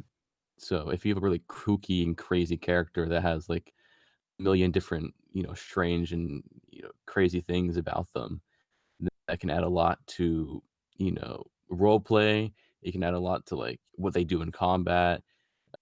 It could have to do with what how people react to them and stuff like that. So I definitely think potential is a big part of what makes a decent PC, as well as a variety from your other characters, because you don't want a party of 6 barbarians who all like gold or something, right? You want to Right. have some diversity between the party. So Yeah, you looking for can't things just that aren't covered by the others is also a really good way to, I guess, getting a pretty good or decent PC. yeah, I like using an analogy to just put more perspective. It's like you can't just use a single spice to prepare a chicken. Like you can't just use pepper and then oh, it's so great. No, there's so much more to cooking and well, characters are their own dish, and the way you present your character is the way that you can enjoy that meal. A couple of potatoes on the side and a New York style steak with a complement of gravy and a drink of Dr. Pepper, like stuff like that. All that it put together just creates a meal that's memorable and is like, man, I remember that. I can enjoy I can enjoy having that again, and we'll build upon how can I make it better? How can it be more extravagant? Well, that's all well and said, done truly, but it could be done without food analogies, without making people hungry. Well, I mean, I guess so, You but know, that's just how Making a I character is if it works, it exactly like works. cooking a chicken. It's the exact same thing. it's the Well, exact you same haven't thing. met white people then. You right. You kind of Fucking right, make though. salt and chicken breast pepper and and call it a salt. goddamn entree. Oh my gosh. Wow. Rohan, at least give it a sauce or something. Rohan, is there anything you wanted to add? I noticed you've been you've been a little quiet. For when it comes to making characters, I usually for a world like the JoJo's campaign, where our characters are more grounded and human, I would look into my own background, like my own heritage, or because if I didn't make a character from Trinidad, I was gonna make one from either Ireland or India, Oh, and I think you can Finally, some real spice. Hell yeah. hell yeah. And then if you're not satisfied with either of those, you can branch out. Like if you don't like India, you could use the Middle East. If you don't like Ireland, you can use another Celtic region. Dude, just go But- full Viking. Murder yes. Hobo Viking. Murder Hobo Viking. Just small things like that can really add a lot of flavor to your character. Yeah, drawing things from your real life and putting into your character can be pretty nifty. Cool. It also makes them more relatable to you as a person, and makes them easier to play as well. Just Yeah. be wary of making self-insert. Yeah. Don't want to do that. Nobody likes a Mary Sue. Nobody does. This is also true. Well, that was fucking awesome. Oh yeah, actually, real quick before we move on from this question, Oh yeah. just kind of saying off the Mary Sue thing. Give your PC a weakness. Make them suck Yeah. in some way. It can be like Not physical, Oh yeah. brains, Round could out. be some kind of quirk or personality trait, but make them suck in like some way. Yeah, you don't want them to be invulnerable. Like, I don't know, give them like an allergy that's very like detrimental to their health, or Yeah. like they're not well with a specific I guess environment, like violence. They don't do well with violence, something like that. Yeah, that could be really cool. Yeah, and these character flaws don't have to affect gameplay at all. Oh, not at Yeah. all. No. Like if if you let's say maybe your character has an irrational fear of rats. That's a fun little. That's just I a fun little thing. remember watching a podcast where one of the characters has an innate sexual attraction to goblins. Hmm. And I found that to be a really fun quirk. Oh no. no. Let's not open up that Hell can. Yes. Send me that I want podcast that later can so to I be can check open. that out. Yeah. You got it. Oh dear lord. Oh yeah. But yeah, it's more of just to add like to role play and well, interactions between the characters. That's the main importance of Yeah, having just, a character flaw. yeah, just making a character instead of just a pile of character traits. You know what? Just make your character clinically insane. How about that? No, that Make works. them an That works out. actual like feeble old man. Make it so they cannot walk. He's Or a crippled and vegetable. is in a Guys, I think wheelchair. we're getting off topic here. No, Oh my we're God. we're right on completely top. on Right. topic. Oh, I think this is right on where we're trying to get to. Oh my Is fuck. there exactly any what I'm question? looking for. Well, I'd like to ask: is there anything else he wants to add to Oh, this, yeah, he Mister? is. Mr. I Ghidra. should have probably specified this earlier. I have no idea what the hell a dragonborn is. I don't play it's D&D. it's just a dragon man. Okay, just That's all all it is. explain it at the same time. That could be really cool if we Yeah. could all Just- yeah, overlap that's with each really other, great so we for can the explain what a video. dragonborn is. Dragon Man.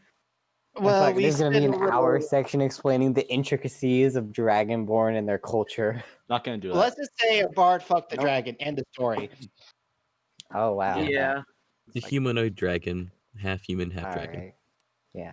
So, I don't really know much about D&D as a concept, and this is really me stepping outward when it comes to the concept of role playing Yeah, and someone was tabletop bold as a enough series. to. So Yeah. this is Someone left.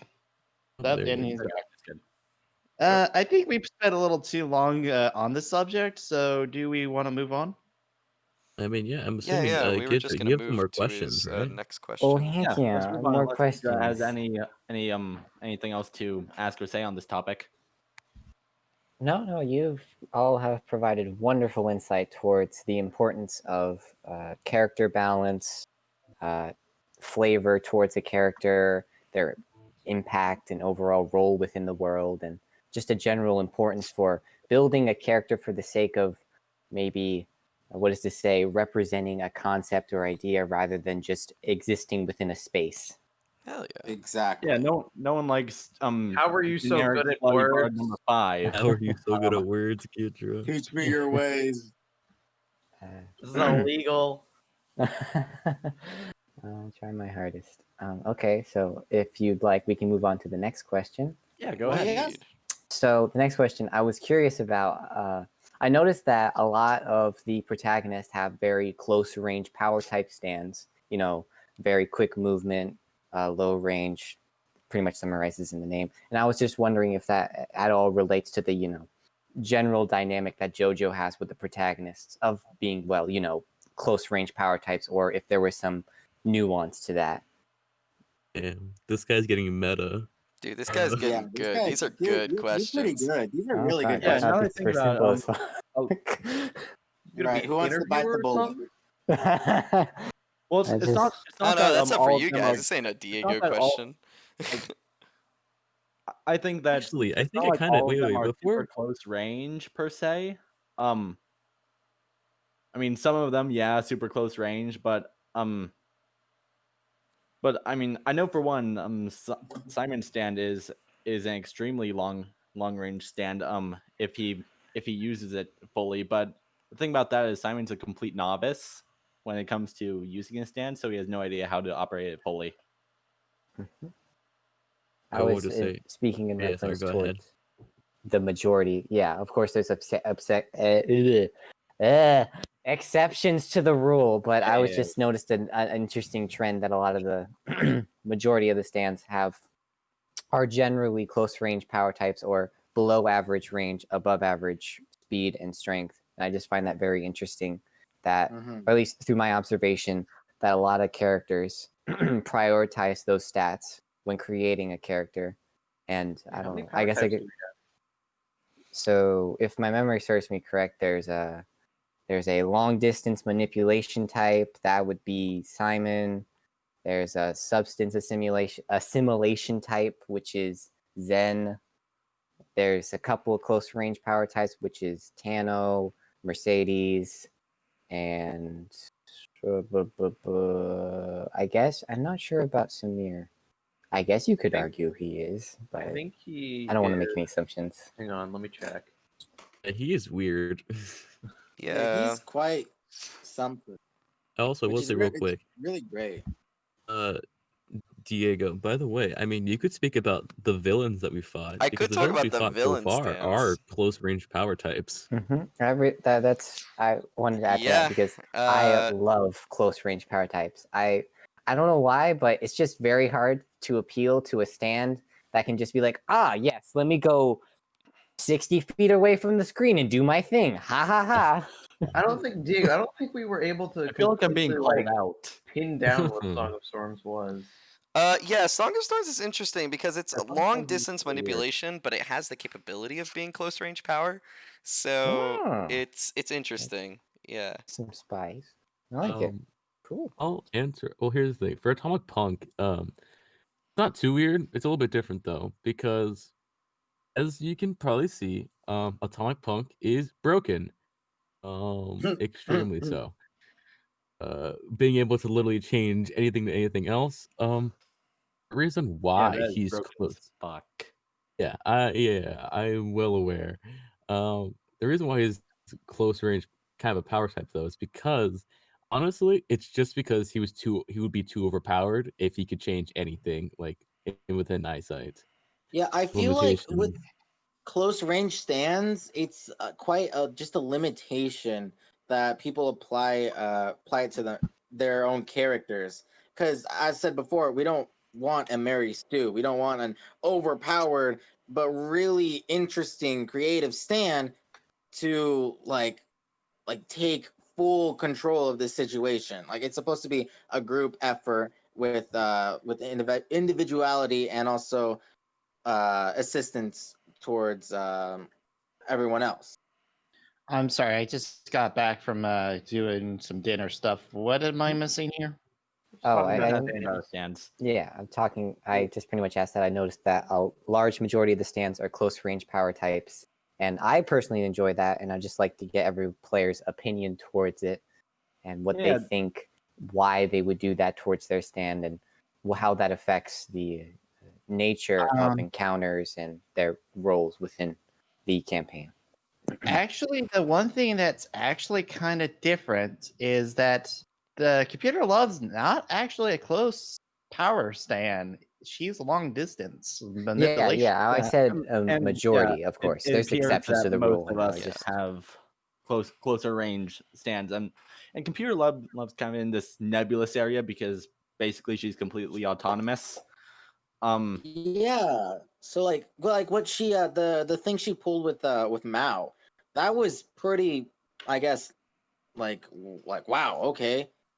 You wouldn't really see that with traditional close ranged power stands, which is I think is really amazing because it adds just a layer of depth to sort of be really useful and really interesting without having to be, I guess, powerful or anything like that. Because no one wants to be uh super weak or not able to assist within the fight, so with longer range stands, I feel like they're more of just not utility, but more have the capability of assisting the overall group dynamic.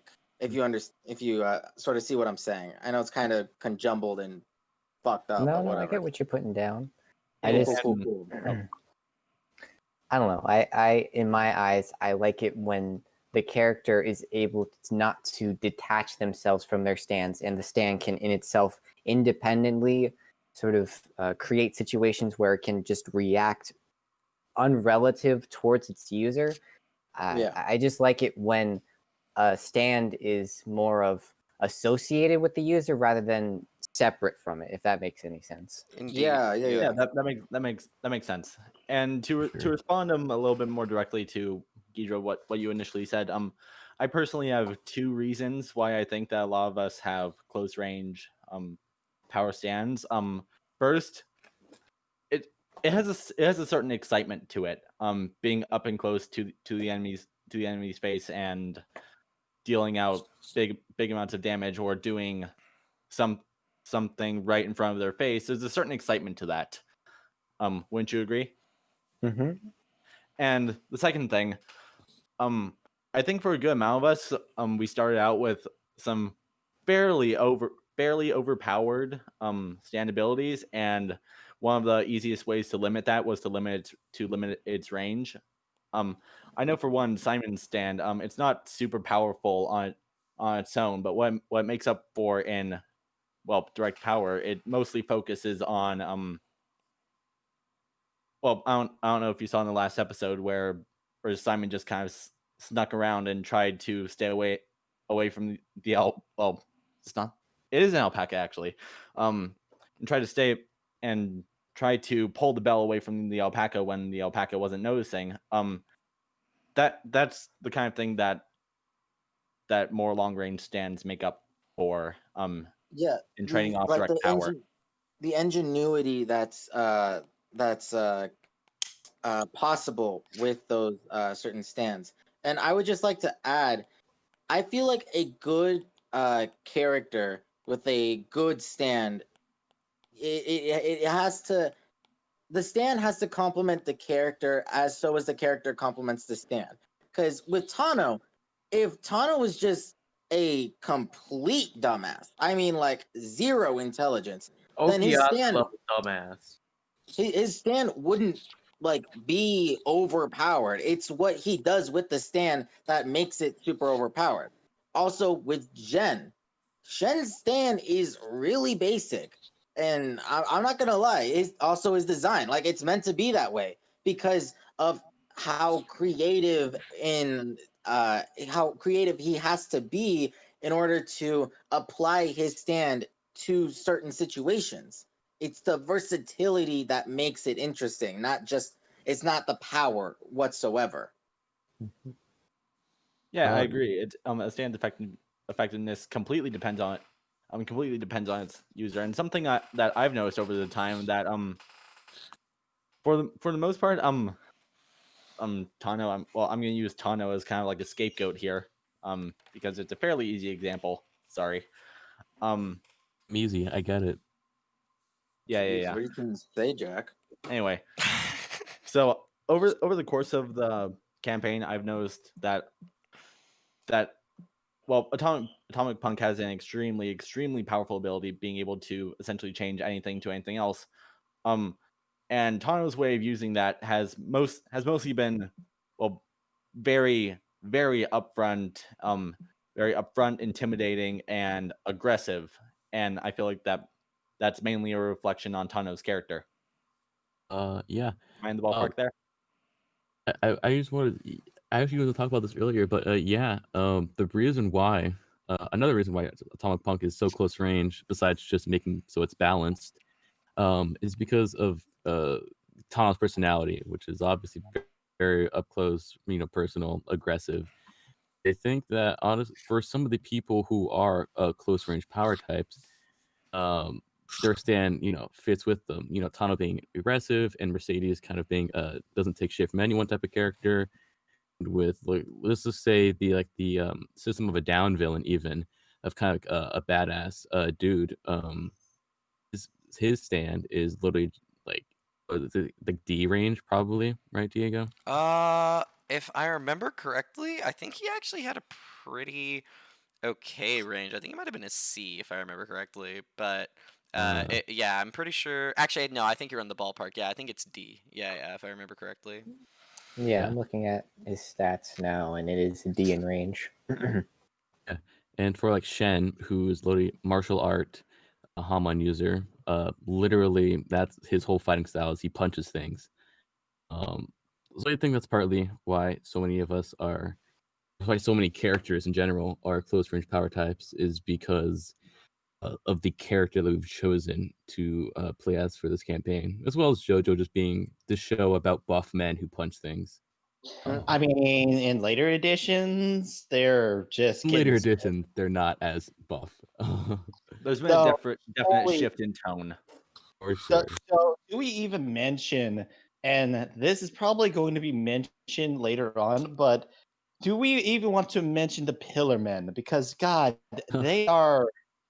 There is a Oh. category of rip, and they went beyond that. There's a real good. line to be drawn, and like the Pillar Men, badasses that they are, they stepped over it without a second thought. Oh yeah.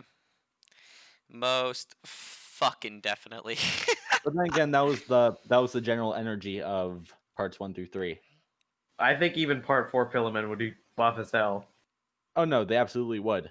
But the Pillar Men are 100% a product of the part that they star in. Oh, most Yeah. definitely, yeah. Yeah. It's too bad that never will lead on to more Pillar Men because it was revealed in a backstory. Spoiler alert! That they're all dead. It's Yeah, they're all dead. well, a majority of them are. Yeah, they are all dead. Only 3 survived. Only and then actually they got 4. killed. Four, yeah. That's right. Yeah, fucking Santana is still alive. Technically, he's just stone at the Speedwagon Foundation in part 2. Jeez, I forgot about him. Yeah. Couldn't Ironically Josuke enough, technically bring cars back if he tried to bring Joseph's hand? Finally, the part 4 we all wanted, Josuke in space. Yeah, he just like Joseph's hand. Joseph's like, hey, I'm gonna repair your hand with Crazy Diamond, and all of a sudden, from space comes cars. Well, I don't think Joseph's hand went with him. Wait, Actually, it Josuke, did. I accidentally used the handle, and now there's this weird boulder guy in the middle of town. It's not Angelo. Oh, fuck. Ironically, that would be an interesting side plot. Is like, wait, what happened to your arms? Oh, I lost them during a Pillar Man. What's a Pillar Man? They're like super vampires. Wait, vampires are real? Now that I think about it, that would have been really cool. That would have been funny. I really would have liked Oh, another man. appearance. Like of I cars. can imagine in like an alternate universe, like some random JoJo type occurrence brought cars back to Earth, Oh, that would be and so cool. and after he came back, he would. Cars is the antagonist of Part 9. Fuck, you guys, Yeah. guys. Damn it. All right, I just gotta say it. Cars is the villain of Samurai the Yeah. Folded Sun. You got me, guys. Fuck. Uh, The BBEG, it was really a ploy. He's not real. At the end of the campaign, Cars falls down from the sky, and you have to fight the ultimate being. So You have to roll to make sure you don't die from impact damage. yeah, Well, And that's it. a perfect being That's- does not die. It was said in the that's anime. everything. Atomic punk, cars to canatonic. I don't think you can do Cars organic. to ketamine. Yeah, that's the one thing. I Yeah, would you can't love do it. organic stuff. Can't do organic stuff. That'd be broken. That'd Based in the be volcano. broken. that would be. I mean, Wait a absolutely minute, but broken. See, I didn't could he change turn volcano. broccoli into a bomb? You can do food. You Well, do the broccoli food was because dead. food is Broccoli not was like. dead. The broccoli is dead. Food is Yeah, it's technically not dead. living anymore. Yeah. And Cars isn't dead. As long as it's not living material, it's fine. But like, Like it was If said it in the anime was that living Cars material, would never that died. count? So, like, for example, wood. Wood, You change wood. if it was chopped from a tree, would if that be able yeah, to be wood was retransmuted plasma? just chopped from a tree, it would still be living, and it's like Okay. in the process of dying, so he can't do that. Like he can't Yeah, think change of, a like, tree lumber. because a tree is alive, right? But he Yeah. can Like, if do we just had wood. lumber. Like that's fine. do Yeah, wood. he can do wood. Atomic punk, treat a czar bomb. Oh my god, You Zarbomb. think you're joking? You think you're joking, but it's gonna happen. Oh my god. I don't It's want better you to not. bust out a fat man just in the middle of a fight and nuke us all. Key He cup will. star bomb. He will. I have this joke Easily. where I go house keys hydrogen bomb, and I'm waiting. I'm waiting to use it. Fucking Killer Queen has already touched the doorknob. Step aside, losers. I'm just gonna have to make a stand ability that completely negates Tano's ability. It would be crazy Then to I have just like punch. a counter to And I Atomic just Punch. punch. That would Oh, be we cool. would- A just cool need a character counter. arc. Fight Everybody right has. now. Finally, we can get the fork stand. Comically fight. large fork. Oh Just yes. make us fight GER or something. Sure. I guess. Pretty sure we would. All right. Is that it for this question? Are we moving to the next one? Yeah, if you want to. Sure. Yeah. Yeah, Oh boy, sure. the next Every- question. You ready for this stinker? Oh boy. It's just about I'm getting Simon's ready. dog. That's it. That's the Hell question. yeah! All right, I'm ready. Go. Let's go. That's it. It's just about Simon's dog. I just want to know more about the dog, man. Well, this is question number what again? 3. So on to 4. No. No, this- no, we have no, to no, answer this three. is- We have to answered answer it. 3.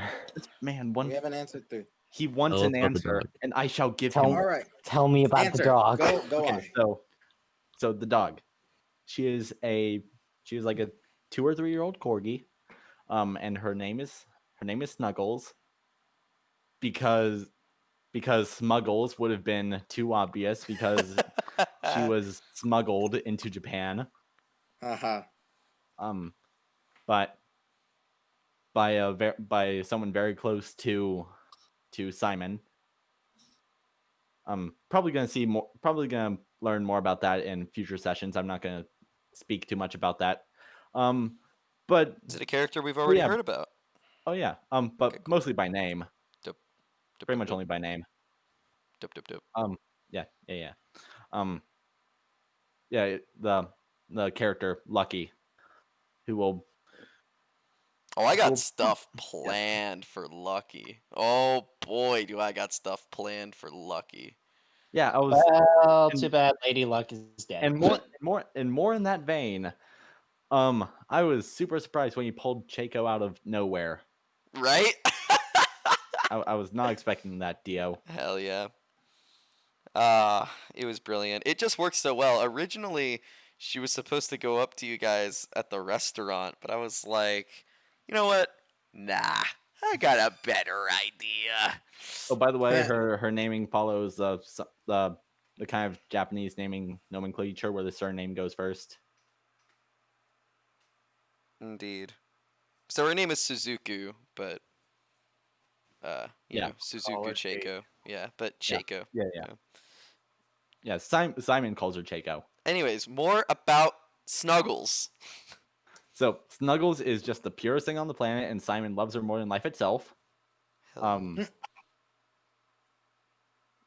And a lot of nights, Snuggles is the only thing keeping Simon going.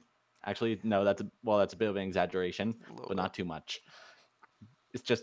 She's just the purest corgi on this earth, and she's a corgi. What's not to love? I mean, you got a point. Such a good girl. Such a good girl. Dude, Most got a energy. point. Hmm. Well, are those all your questions? Did you? No, I got 5.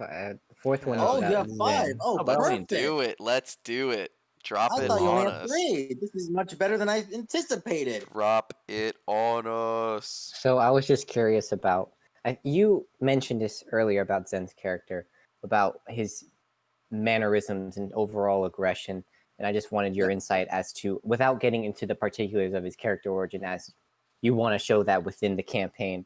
I guess just an insight towards why he has this sort of superior complex. Is this related to his the vanquishing of his people, or is there some nuance to that? Oh wow, that's a really good fucking question. Holy shit. God damn, dude. I honestly. Doesn't he just like Fucking hate people? I think Yeah. That's it. He All just my needs to homies hate let him people. know. Fuck people. All my homies hate people. So with Jen, basically he takes a lot of responsibility, even though he shouldn't, for the vanquishment of his people. He believes that he should have done much more in order to, well, aid in the resistance of the slaughter. So this perfectly translates towards this group dynamic of, in order to prevent, well, any unnecessary death. With I don't know if you remember, but Shen would yell out at Simon in order to get Nishi first out of the air, because he believes that that he's like, he can take care of his own, even though he knows other people are able to. He wants to basically be the person that is preventing catastrophe, and is very aggressive whenever he sees that people are sort of going against, well, I guess you could say, his wishes. I hope I was able to make it into a coherent explanation for yourself. No, it makes sense. It makes sense. Yeah. With his early life, he felt as though he had to take a lot of responsibility, Oh and yes.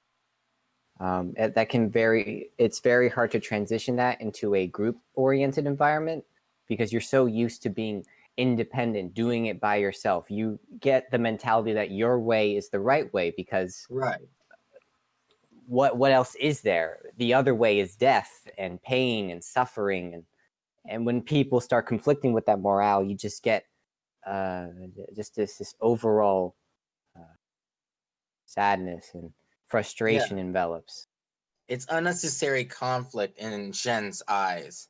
So what, like how he interacts with well, with Robert, when he blames him for having an unnecessary, like, I guess, casualty with Nishi, and also with who was it?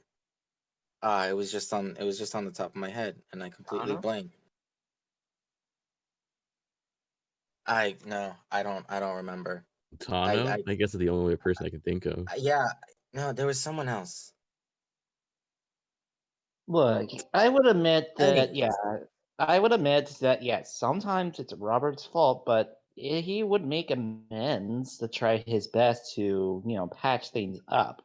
Well, He, yeah, but I mean, that's sort of the thing with Jen. He doesn't see, like, he doesn't look at what you say. He just reacts to what you're doing. And if what you're doing is contradicting what he believes is best, then he's going to, well, hold a grudge, because he believes, and I personally think that he's somewhat right in his own mind, that his way is more efficient and more, well, safe than, going at a certain issue head on.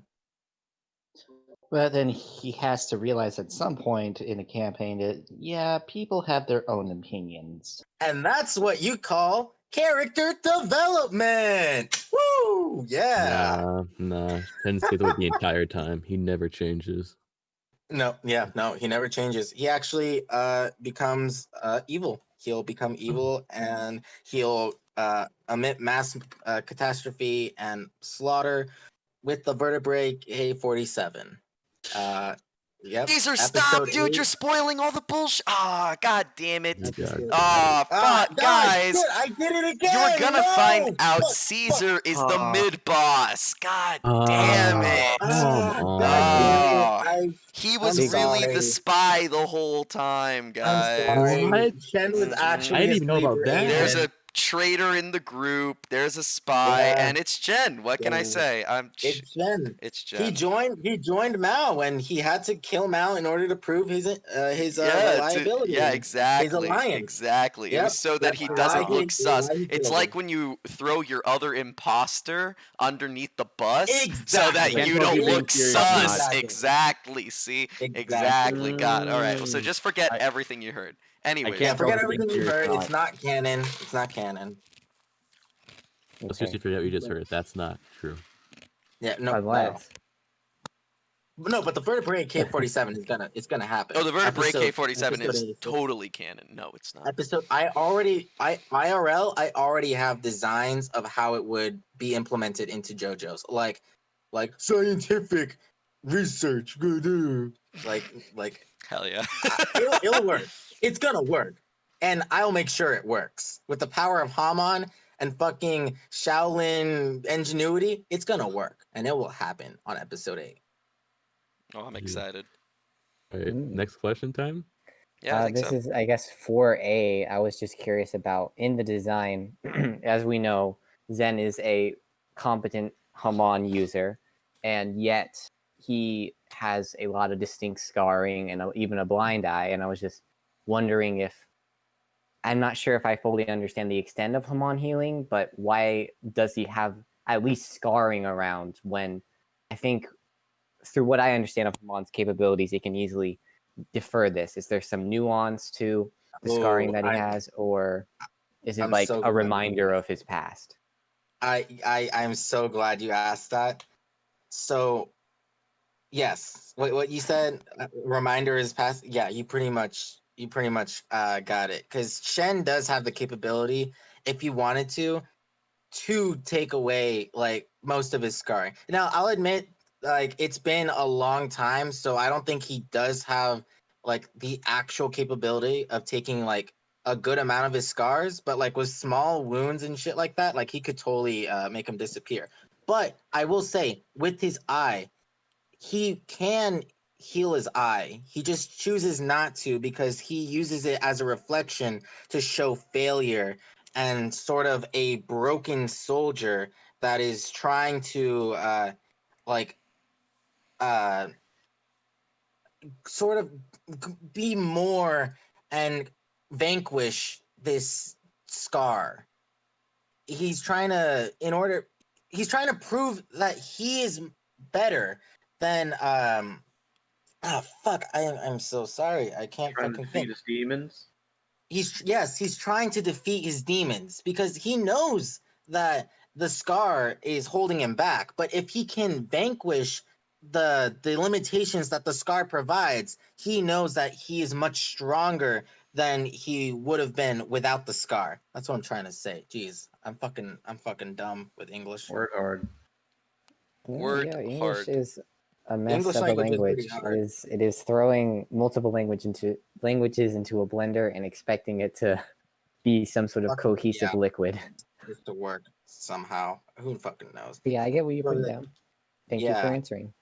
Yeah, of course. And I guess the last question I was just curious about. I'm not sure if I'm remembering correctly, but I think it has been declared that Samir is a blacksmith, and he also has an affinity towards technology. Please correct me if I'm wrong. I don't think he has affinity towards technology. but Okay, he I does was. have a cybernetic leg. Yeah, I was just with that in mind. Then I was just curious about, I guess, more particularly if Samir had any particular affinity towards blacksmithing as a concept, and I guess the particular origins of that. Why is he so nuanced with Backstory such an old time. craft? He back in Trinidad, in his hometown, there is one man who taught him pretty much his blacksmithing techniques. And I believe that me and Diego discussed this, but that dude is like possibly the last traditional blacksmith In on like, the planet. the world. Yeah. Ironically enough, hearing that there would be like the last blacksmith in the world, Roberts probably have an idea for a seminar for later if this goes Seminar? well. Sorry, Samir's character.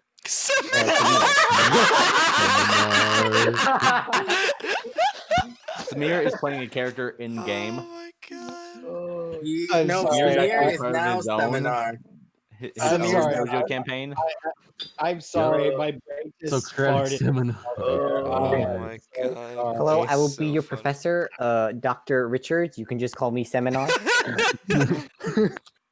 Welcome to the Honestly, light show. seminar, kind of a dope name. I'm not gonna lie. Low I'm key. sorry. Loki, it's I'm gonna not name my child not the Seminar. worst. I'm- Seminar, it could kind of be cool. Witness I'm my so- power. I, Seminar. Yeah. That name gives me Proceed. If you spell it weird, it can be pretty cool. Oh, yeah, it has proceed to be to spelled lecture weird. you on the complexities of life and living as we know it. It's just a philosophy, it's just a philosophy stand, Let's you know. let It's Rohan just a answer the philosophy question. course. Face my wrath as a philosophy major. Anyways, Really Rohan, wanna know Rohan, please. why Yeah. Samir took interest in That's yours. blacksmithing? It was because he always had like an interest in historical weapons and armor. Like he liked reading about the heroes of the past, like George Washington. Does he exist in this universe? George Washington definitely Yeah, he exists in guys, everything is the George same Washington was until a stand user. until World War II. Well, Washington's that's the canon stand now. user. Um I'm George Yeah, Washington. he loved Sorry. The reading. founding fathers were the original Joe Bros. guys, George Washington was actually JoJo Washington. I don't know what to tell you. Joe George Washington. Yeah, George Washington. We got JoJo, Joha, JoJo, and now we got Geo. Geo. Yeah, he's honestly just Jowa. Yeah, there we go. It was before they perfected the whole JoJo thing. Don't worry. Yeah, it was in the beta. He was test. beta JoJo. All right, that's all. Yeah. He was beta tester JoJo. Hell yeah. And his stand is the ability to throw copious amounts of tea into any source of water. Regardless, I think that Turn any Robert water would have into tea, like a caffeinated Jesus. Yeah, for sure. That's Caffeinated exactly. Jesus. That's exactly. God. Caffeine Jesus. Are we all settled Oh. down? Are we No. good? Actually, I would like to know what's the timestamp? 2099. Right now, we are at Not the year. I'm talking about the our recording. second hour. Nice. bad. Ah, good shit. 20 Good minutes, shit. 99 seconds in. Yeah. All Oh, right. sorry, so- Rohan. You want to finish your question? You want to finish Yeah, your let's answer? finish let's this do it. question.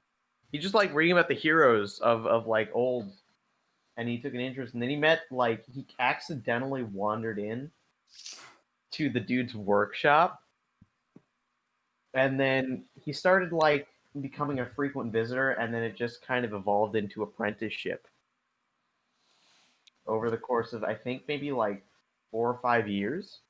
Mm. Hey guys, real quick before we move on, whilst we've been doing this, I have been sketching out one of the next enemy stand users, and I'm gonna Fucking judge you. yeah, please do judge me. It's terrible, but this is what I have so far. And Ooh, I'm sending you it. know? that's not bad. It's not bad. Can we- It's pretty good. Not bad. I mean, it looks like his shoulders like dislocated. Not gonna They lie, look but cool. I like the mask. Thank you. Like, yeah, if you get it like properly down, I think the pose is pretty I sick. would say. Yeah, I need to, guys. I'm not good at I'm not good at proportions. I don't know how to do these. Proportions. Okay, so when it comes to drawing a human, stick figures are key. Oh, It's a True. stick figure at first, all the time. Yeah. yeah. Don't not start with a stick figure. okay. Fair enough. Okay, well, let me. Should I make the shoulders smaller? Cause like I was trying to make it to where like she's kind of like. Can the viewers see it, or are they here. just watching? They're you just talk about watching it? JoJo's, but I can pop it up on stream real quick. Well, if Hang we're on. gonna talk about it, you should probably show it. Yeah, here. I'm just gonna. Whoop! There we go. All right, there it is. Viewers who are interested in seeing.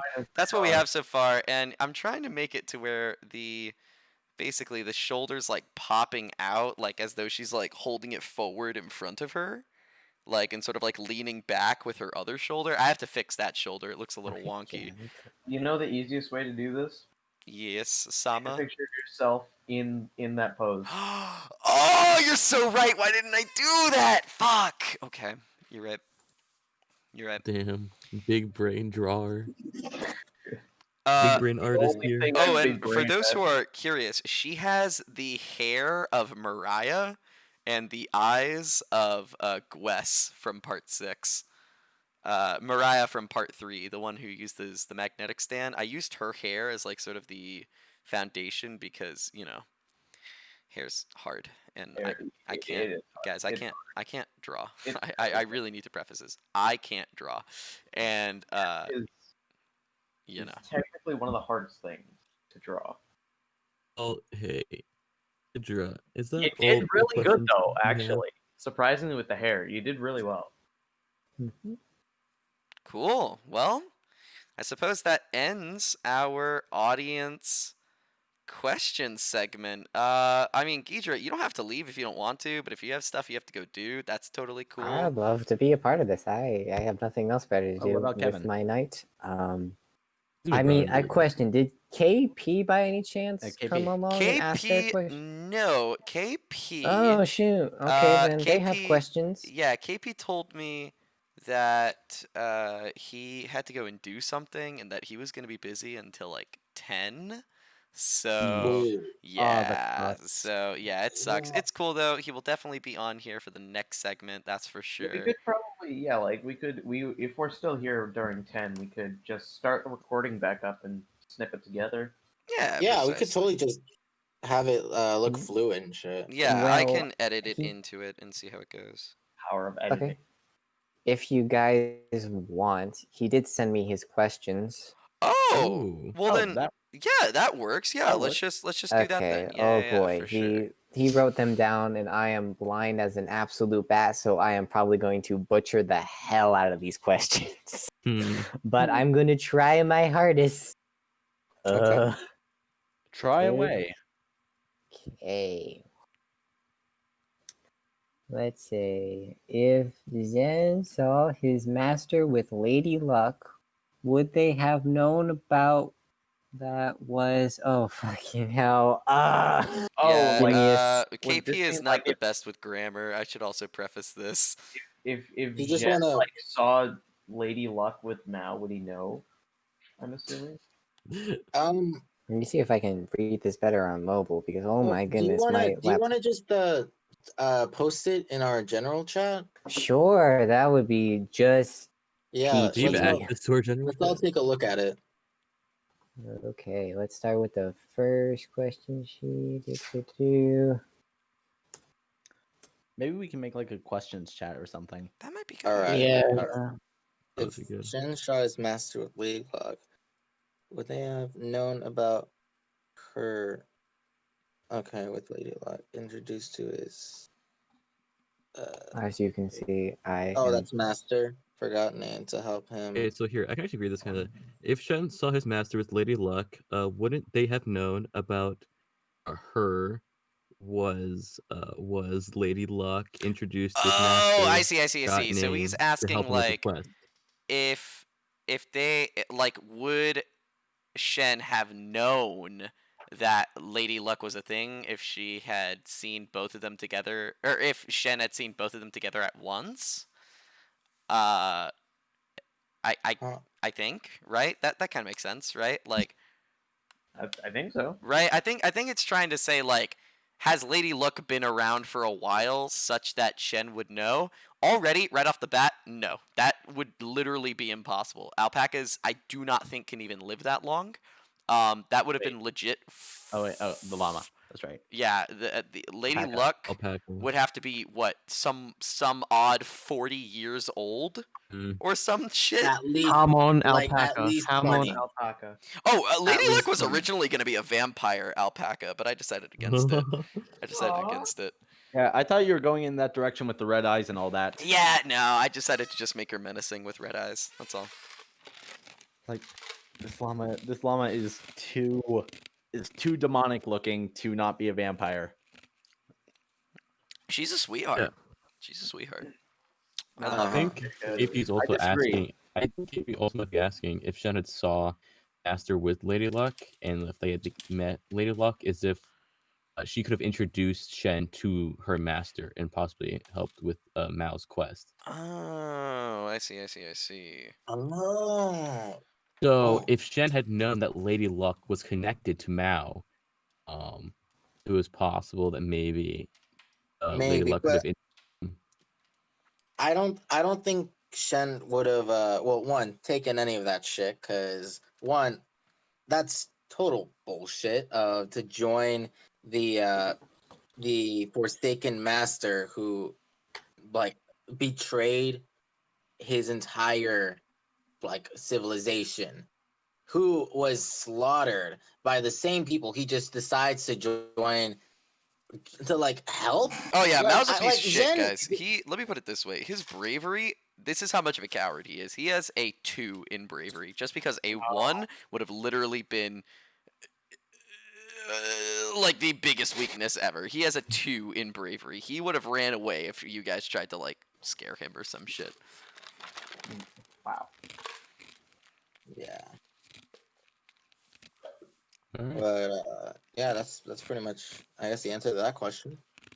Second one is about Mercedes and her fashion stuff. Actually, Oh, we don't have Ah, Mercedes with well, us that's today. a little hard. But what exactly does it say? Because maybe I, as a DM, just Yeah. knowing some of her Yeah, stuff, might be able to maybe you answer. can answer it. What fashion district / company does Mercedes work in? And power in the fashion culture she has, if she does have.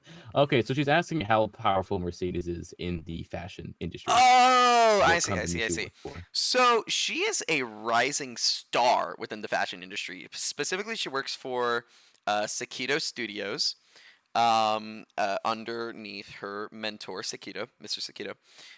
He has a first name, but it's escaping my mind right now. I wrote it down somewhere. Anyways, yeah, she's not like a big face of fashion, but Sakito has been talking about her to some of the big faces of fashion because Sakito personally believes that her designs, her like mixture of Spanish and Japanese like clothing and sort of style into one sort of fashion is the future of the industry. He truly does believe that that Mercedes is like destined to be one of the very high and powerful quote unquote, if you want to say, people within the fashion industry. Yeah. So there's a question for almost each of us. oh yeah. Next one is, what is Simon's bracelet? Is it part of his Slipknot like ability? Is it a piece that he holds onto because of his past? It's kind of a combination of the two. Mostly for Simon, it's a sentimental thing. He's very very attached to that bracelet. Very, very much so. But his stand does tend to manifest from that extend from that bracelet, and it's kind of intertwined itself with his bracelet in kind of a way so that Simon can comprehend it. I feel like his stand is integrated with his rope or cord bracelet, mostly for Simon's peace of mind. Hmm. Huh. What is it exactly? What is it made of? It's a woven bracelet made out of hempen rope. Oh. Nice. Hmm. We have a Josiah question. I'm Oh surprised that hell yeah, boy! Asking questions about the JoJo. Okay, what's up? Josiah has known his family history and never knew that his great grandfather knew the Speedwagons. Yeah, I actually had this question as well. Aside from the campaign. Yeah, so Yeah. okay, this is because, and I've explained this to you before, Armon, I think. Yeah, you have. It is a very big point of stipulation for the lore of my world. Josiah is a Joestar, right? He is related to Johnny Joestar.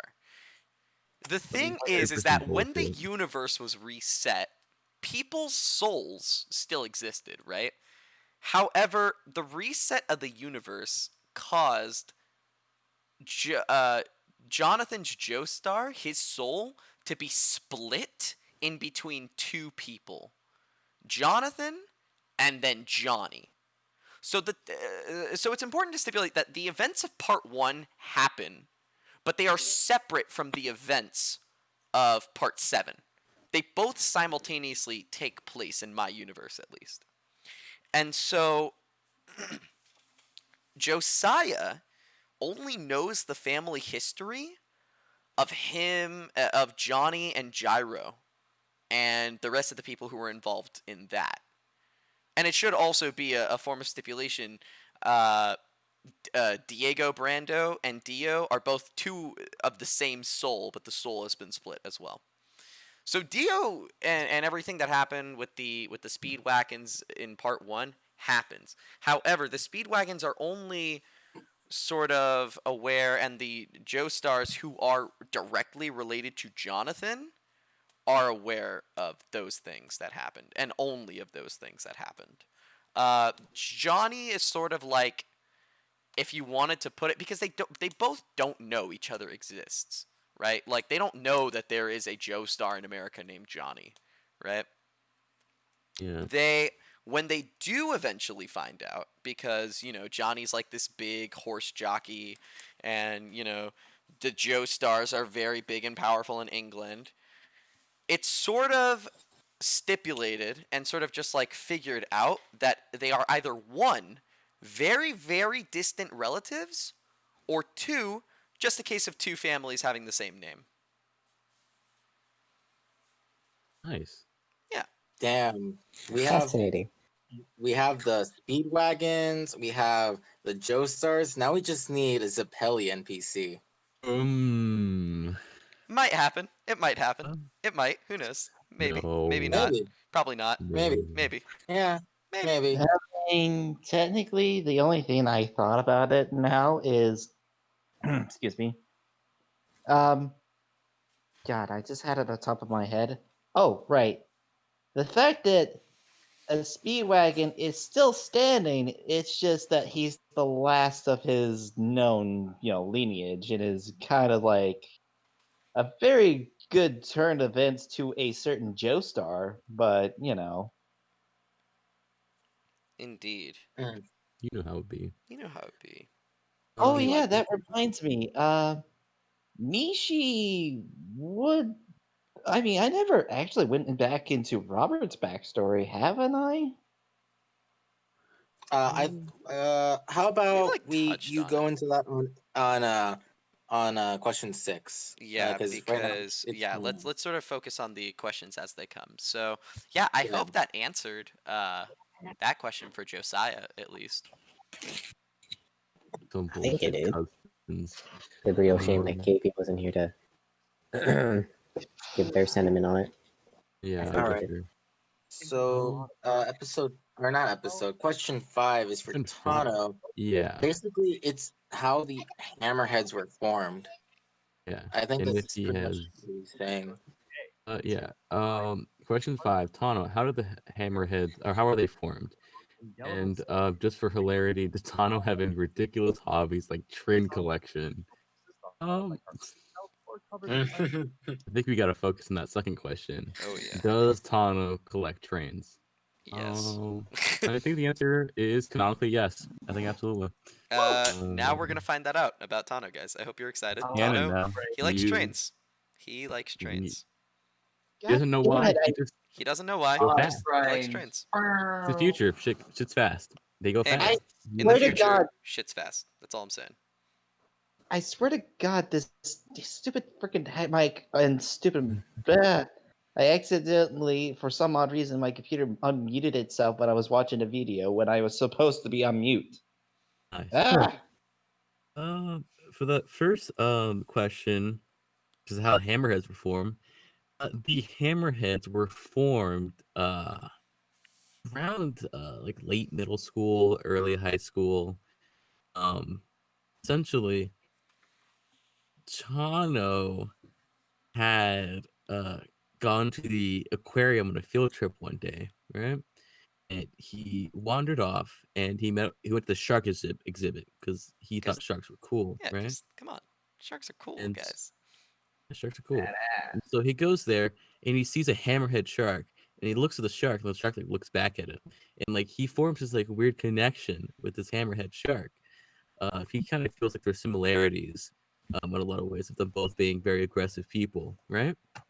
And so later on, when he like actually got like his delinquent friends and like was actually kind of forming his little friend group, when it went full on gang, Tano remembered the hammerhead he had met at the aquarium, and essentially that's where the hammerhead name came from. And so he then required all his members to carry around nail hammers with them at all times. And yeah, it was just a crazy experience at an aquarium, then him getting his friends together and forming this gang. A Yeah. bit of a kind of question. What did Tano look like in middle school? Well, I don't even think we've Tano, talked about that. we haven't even talked about this. Tano he didn't have the mohawk at this point. He wasn't Can you introduced imagine? to punk. Right out the womb, he has a fucking mohawk. Right out the fucking womb. I can't imagine how weird that He must have didn't been for his choose the mom. punk life. The It punk life chose him. Oh, of course. No, he did not have a mohawk right out of the room. He in middle school, so canonically, Tano actually has a lot of hair. He's a lot of big, like fluffy, a big head of hair. He has just like styled it and like shaved it into being more of a mohawk. And so, but back in middle school, before he had been introduced to punk music, he had this big kind of Jufro going on. Um, and he didn't wear punk clothes yet. He was just basically a normal kid with a Jufro. And yeah, Does Tano hate it when people ruffle his hair? Tano, he will actually beat you up if you ruffle his hair. It messes up the mohawk. So How long does it take him in the morning to set up his mohawk? that's a thing that I cannot disclose. It takes a little bit. It takes a little bit, but his hair has gotten used to it and it's shaved, so it's not as bad. But yeah. Next question is for Robert. Robert, Computer Love loves. Okay, so from Computer Love, advancements in technology. Is there anything in the database that says that there wasn't a remote nuke launch scare because of Computer Love? I think kind of asking, did Computer Love stop a nuke? No? Did she? I don't think she's ever done nuclear stuff before. I don't think so. I don't think so. Yeah. So did Computer Love prevent the nuke scare, like the nukes? Did she prevent I mean, a she fallout? didn't prevent the nukes, though. I mean, like, guys, Okay. America still got nuked. Like, You know what I mean? This is very true. They did get nuked. they pretty still hard. got nuked, and she was alive during that time. So if anything, no. She did a very bad job at preventing the nukes.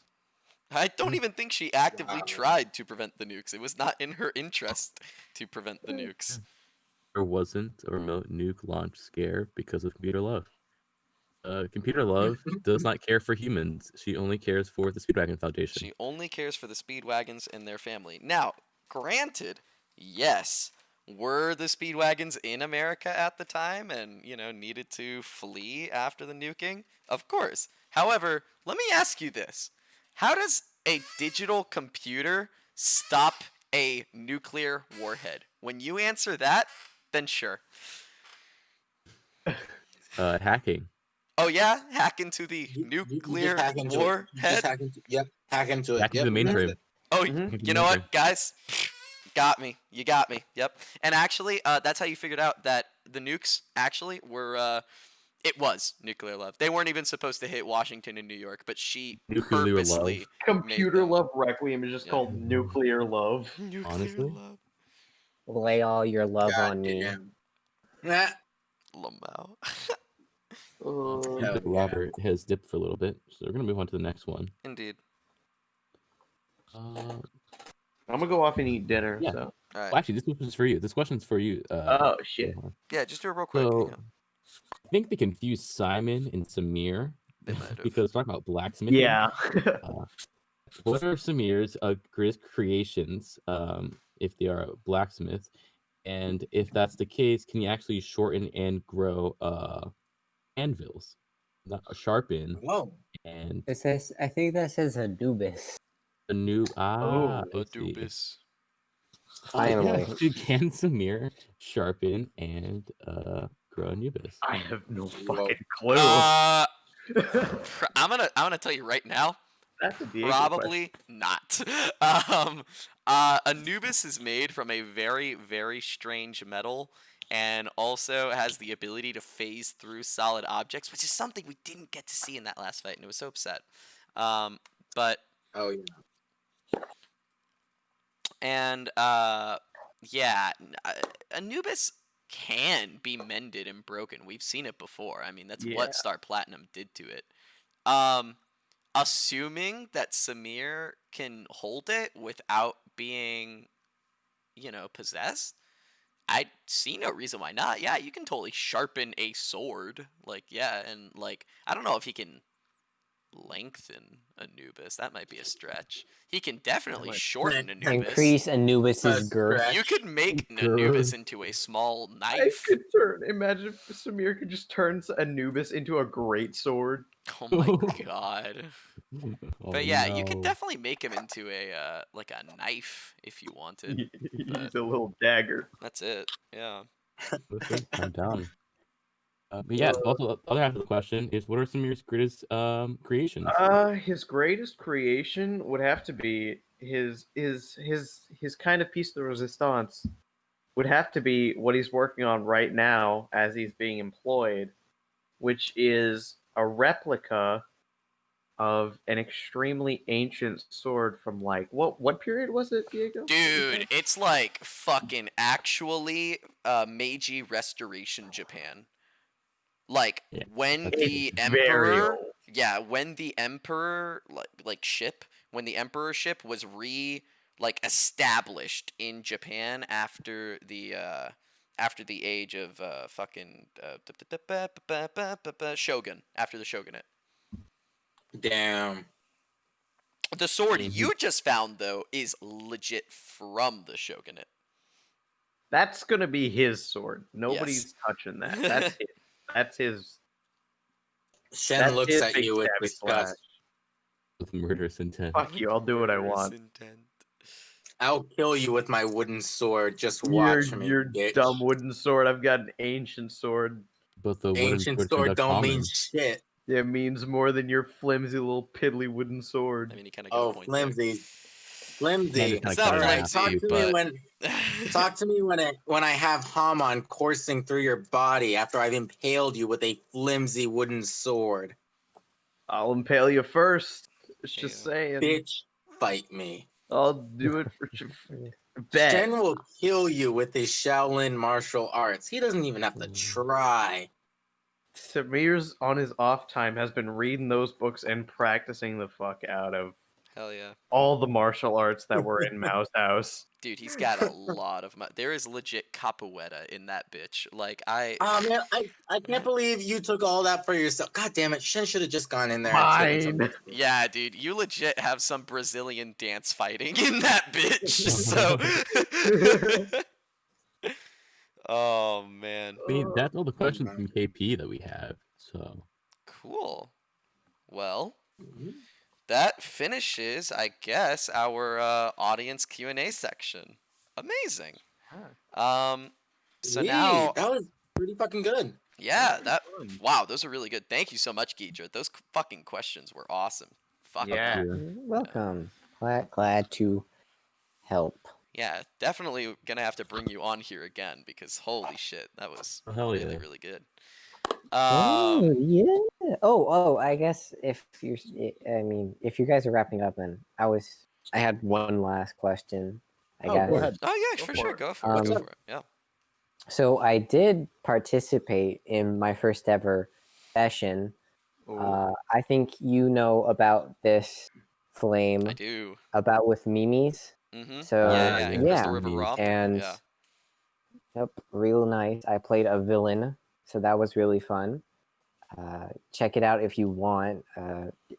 But anyways, one of the criticisms that at least I noticed within my gameplay was a lack of fluidity with my partner in crime and a general sense feel for team practice. So I don't know. I would just like to get your guys' opinion upon how someone could improve upon that, and how you approach sort of your characters interacting with each other in a team, and how you can balance keeping your characters either conflicting nature, for example, Zen's superiority complex, uh, and that sort of character dynamic towards team interaction. Ooh, hell yeah. Hell yeah. At least for me personally, whenever it comes to working with other people, the best take to do is to just cooperate as much as you can with your other person, right? Obviously, if they're doing something that's just completely outlandish, doesn't even work, then, of course, you got to put your foot down every once in a while. But Mhm. to cooperate and just honestly use the yes and sort of principle. Go with what they're telling you and add your own basis so that they can go off of. And then a lot of it, of course, when it comes to, especially when you're a stand duo, And preparation. also improv classes help a lot. Yeah, like taking the time to prepare and sort of like knowing, okay, so these are our two abilities. What can we do to combo the absolute shit out of them? And how can we use this in a future combat encounter? Not even as characters, but as players, right? I know all the time, a lot of us, at least, I know Tano and Shen and Samir, at least, I know that they, outside of the game, will actively talk about how they can combo their stand abilities. Yeah, we're gonna Yeah. fuck up your enemies, man. Dude, I am We are. We're very gonna- excited. we're gonna I'm fucking very, destroy very them. excited. And that's the thing, though, right? Like, if you have another person that you're working with, whether or not it's in JoJo's, whether or not it's in D&D, and any side, and any type of tabletop RPG, it's just knowing how each other's characters work, knowing your strengths, knowing your weaknesses, and exploiting them to the best potential that you can, right? And then, of course, when it comes to the actual like role playing bit of it, just All yeah, of course, just playing through your character. precisely, just work with each other. You're not you're on the same team, right? And so it's important If that he's online. yes, while you have independence as a character, like of course you are two both very distinct people. The fact that you are working together is now a big part of your portrayal for everyone else. And so you need to use that to your best advantage. That's at least my take.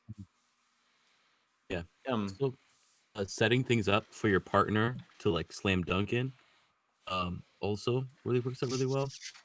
I'd say that for like as the role play part of it, I'll just use an example kind of recent like my recent example is that me and Diego recently ran a campaign where our characters were very, kind of a duo type thing, right? Mhm. So a lot of what it was Diego making up for my character's lack of like intelligence, and my character making up for his character's lack of like strength. Right? Precisely. So I think balancing each other out, helping each other overcome each other's like weaknesses where they're weak in. So it's just setting things up for the other, because like in this other campaign, it was like a futuristic technology cyberpunk world, right? So what Diego's character would do is he would like hack into all the lights and all the camera feeds and basically cut everything out. And he would set that all up for my character, who would then breach in the building and take out everyone. Uh, yeah, working together, setting things up for each other. In JoJo specifically, especially with like freedom you have for like actions, secret actions, and like doing like bizarre points and all that stuff. Um, Creating situations and scenarios where your partner can then come in and do something crazy, I think really works out for like a partnership or like a duo or a team type dynamic. Yeah, and it all depends on the type of game you're playing and the types of players themselves. I've I for one over pretty much everything else tend to prioritize acting as how my character would in that situation, and not in a way like, oh, it's what my character would do in the sense of like the chaotic neutral player burning down an orphanage or something. No, I wouldn't do that. But just generally in most situations, I prefer to mentalize to to kind of take on the persona of my character and think as how my character would think. So like Bear, it's Robert, you typed in Ruth again. Lamau. All right. You're all good. It's all good. Ruth is my favorite character. I don't know about you guys. Ruth, best Joe bro. All right, continue. But yeah, but above doing what the character would do in that situation, in my opinion, the most important thing is to never directly screw over your party. That's the number one thing that you shouldn't do. I mean, it's fine to kind of do kind of your own thing while still being with the group. That's just individuality at work. But never do anything to directly screw over your party. Agreed. It's in a combat scenario. But no, Tano's screwing over the party so much. Roleplay. Oh yeah, In that's just added combat, roleplay. in combat, you really don't want to mess up the other person. Nothing like immediately detrimental to your party that would actively hurt them. Yeah.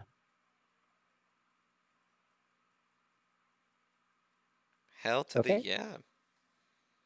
That was Sweet, sweet, sweet. wonderful. Thank you very much for answering. Yeah, for sure, my guy. Thank you for asking. Alrighty. Well, I think that just about wraps everything else, unless anyone else has some questions, last minute questions for each other, questions for me, anything I like that think- before we end. I think I need to justify my actions with the Anubis thing. Mm. Let's not do that. Let's not No. justify your Yeah, actions. it's all good. Just leave them. It's Yeah. Wait, didn't we already talk about this? Yeah, we yeah, we did, talked and it's about a it's a we little don't bit of a matter. dead horse. It's all good. We already, yeah, it's cool. We Yeah. know that it wasn't intentional. It just happens, right? Shit just Yeah, happens, things bad happen. and it's luck, all man. good. You know, shit. It was just bad luck all around. Yeah, exactly. Yeah. So no Things reason to things happen. dwell. Characters make choices, and sometimes we face consequences for those. don't choices. give That's Nishi just the game. anything. She will do bad. She'll do She's a bad with it. great The character. worst thing will happen to her. It's a tabletop role-playing game. Honestly, I'm kind of glad that the screw up happened because it brought out a lot of really good roleplay. Yeah, I mean, I just didn't know what was going to happen, but you know, I don't think It that would have happened. happened either way. Like the roleplay, some of the roleplay. Yeah, it was stuff good. happened. Shit Yes, and. happens. Precisely. For sure. Alrighty. Right. Is that it? yeah, I think that's all that we can muster up within the short time span. Yeah. Well, I mean, this was not short whatsoever. 2.5 hours of conversation. Now, I think that's impressive. That's Yeah. pretty Good job, everyone. I just want to give a round of applause for everyone's participation and everyone's, well, especially Kay's and KP and Ghidra. yeah, Ghidra's wonderful questions. I'll have Amazing it at questions. that. Like, holy shit. Ghidra, you, my lord, you are one hell of a lad. Those questions, coherent and perfect. Mwah. Loved every fucking Chef's one of them. kiss. Oh, Yes. you're welcome. I'm glad I was able to provide some wonderful context to all of these amazing characters and this Yeah. oh so wonderful series. Corgi is the most important thing on the planet. Yeah, Oh, for sure. definitely. Debatable. I mean, Oh, for sure. 100%. number 3 question, more like number 1 question. Absolutely. Yeah. Also, it is a shame that KP wasn't able to join us, but we do appreciate your questions, and they were quite interesting. We very much enjoyed every single last We bit of learned Tana discussion licks trains. regarding your questions. Thank you so much. We hope to interact with you one day, but unfortunately today is not that day. Thank you Okay. for everyone watching, and if Dio would like to wrap everything up, you may do so. Yeah, thanks for setting me up, buddy.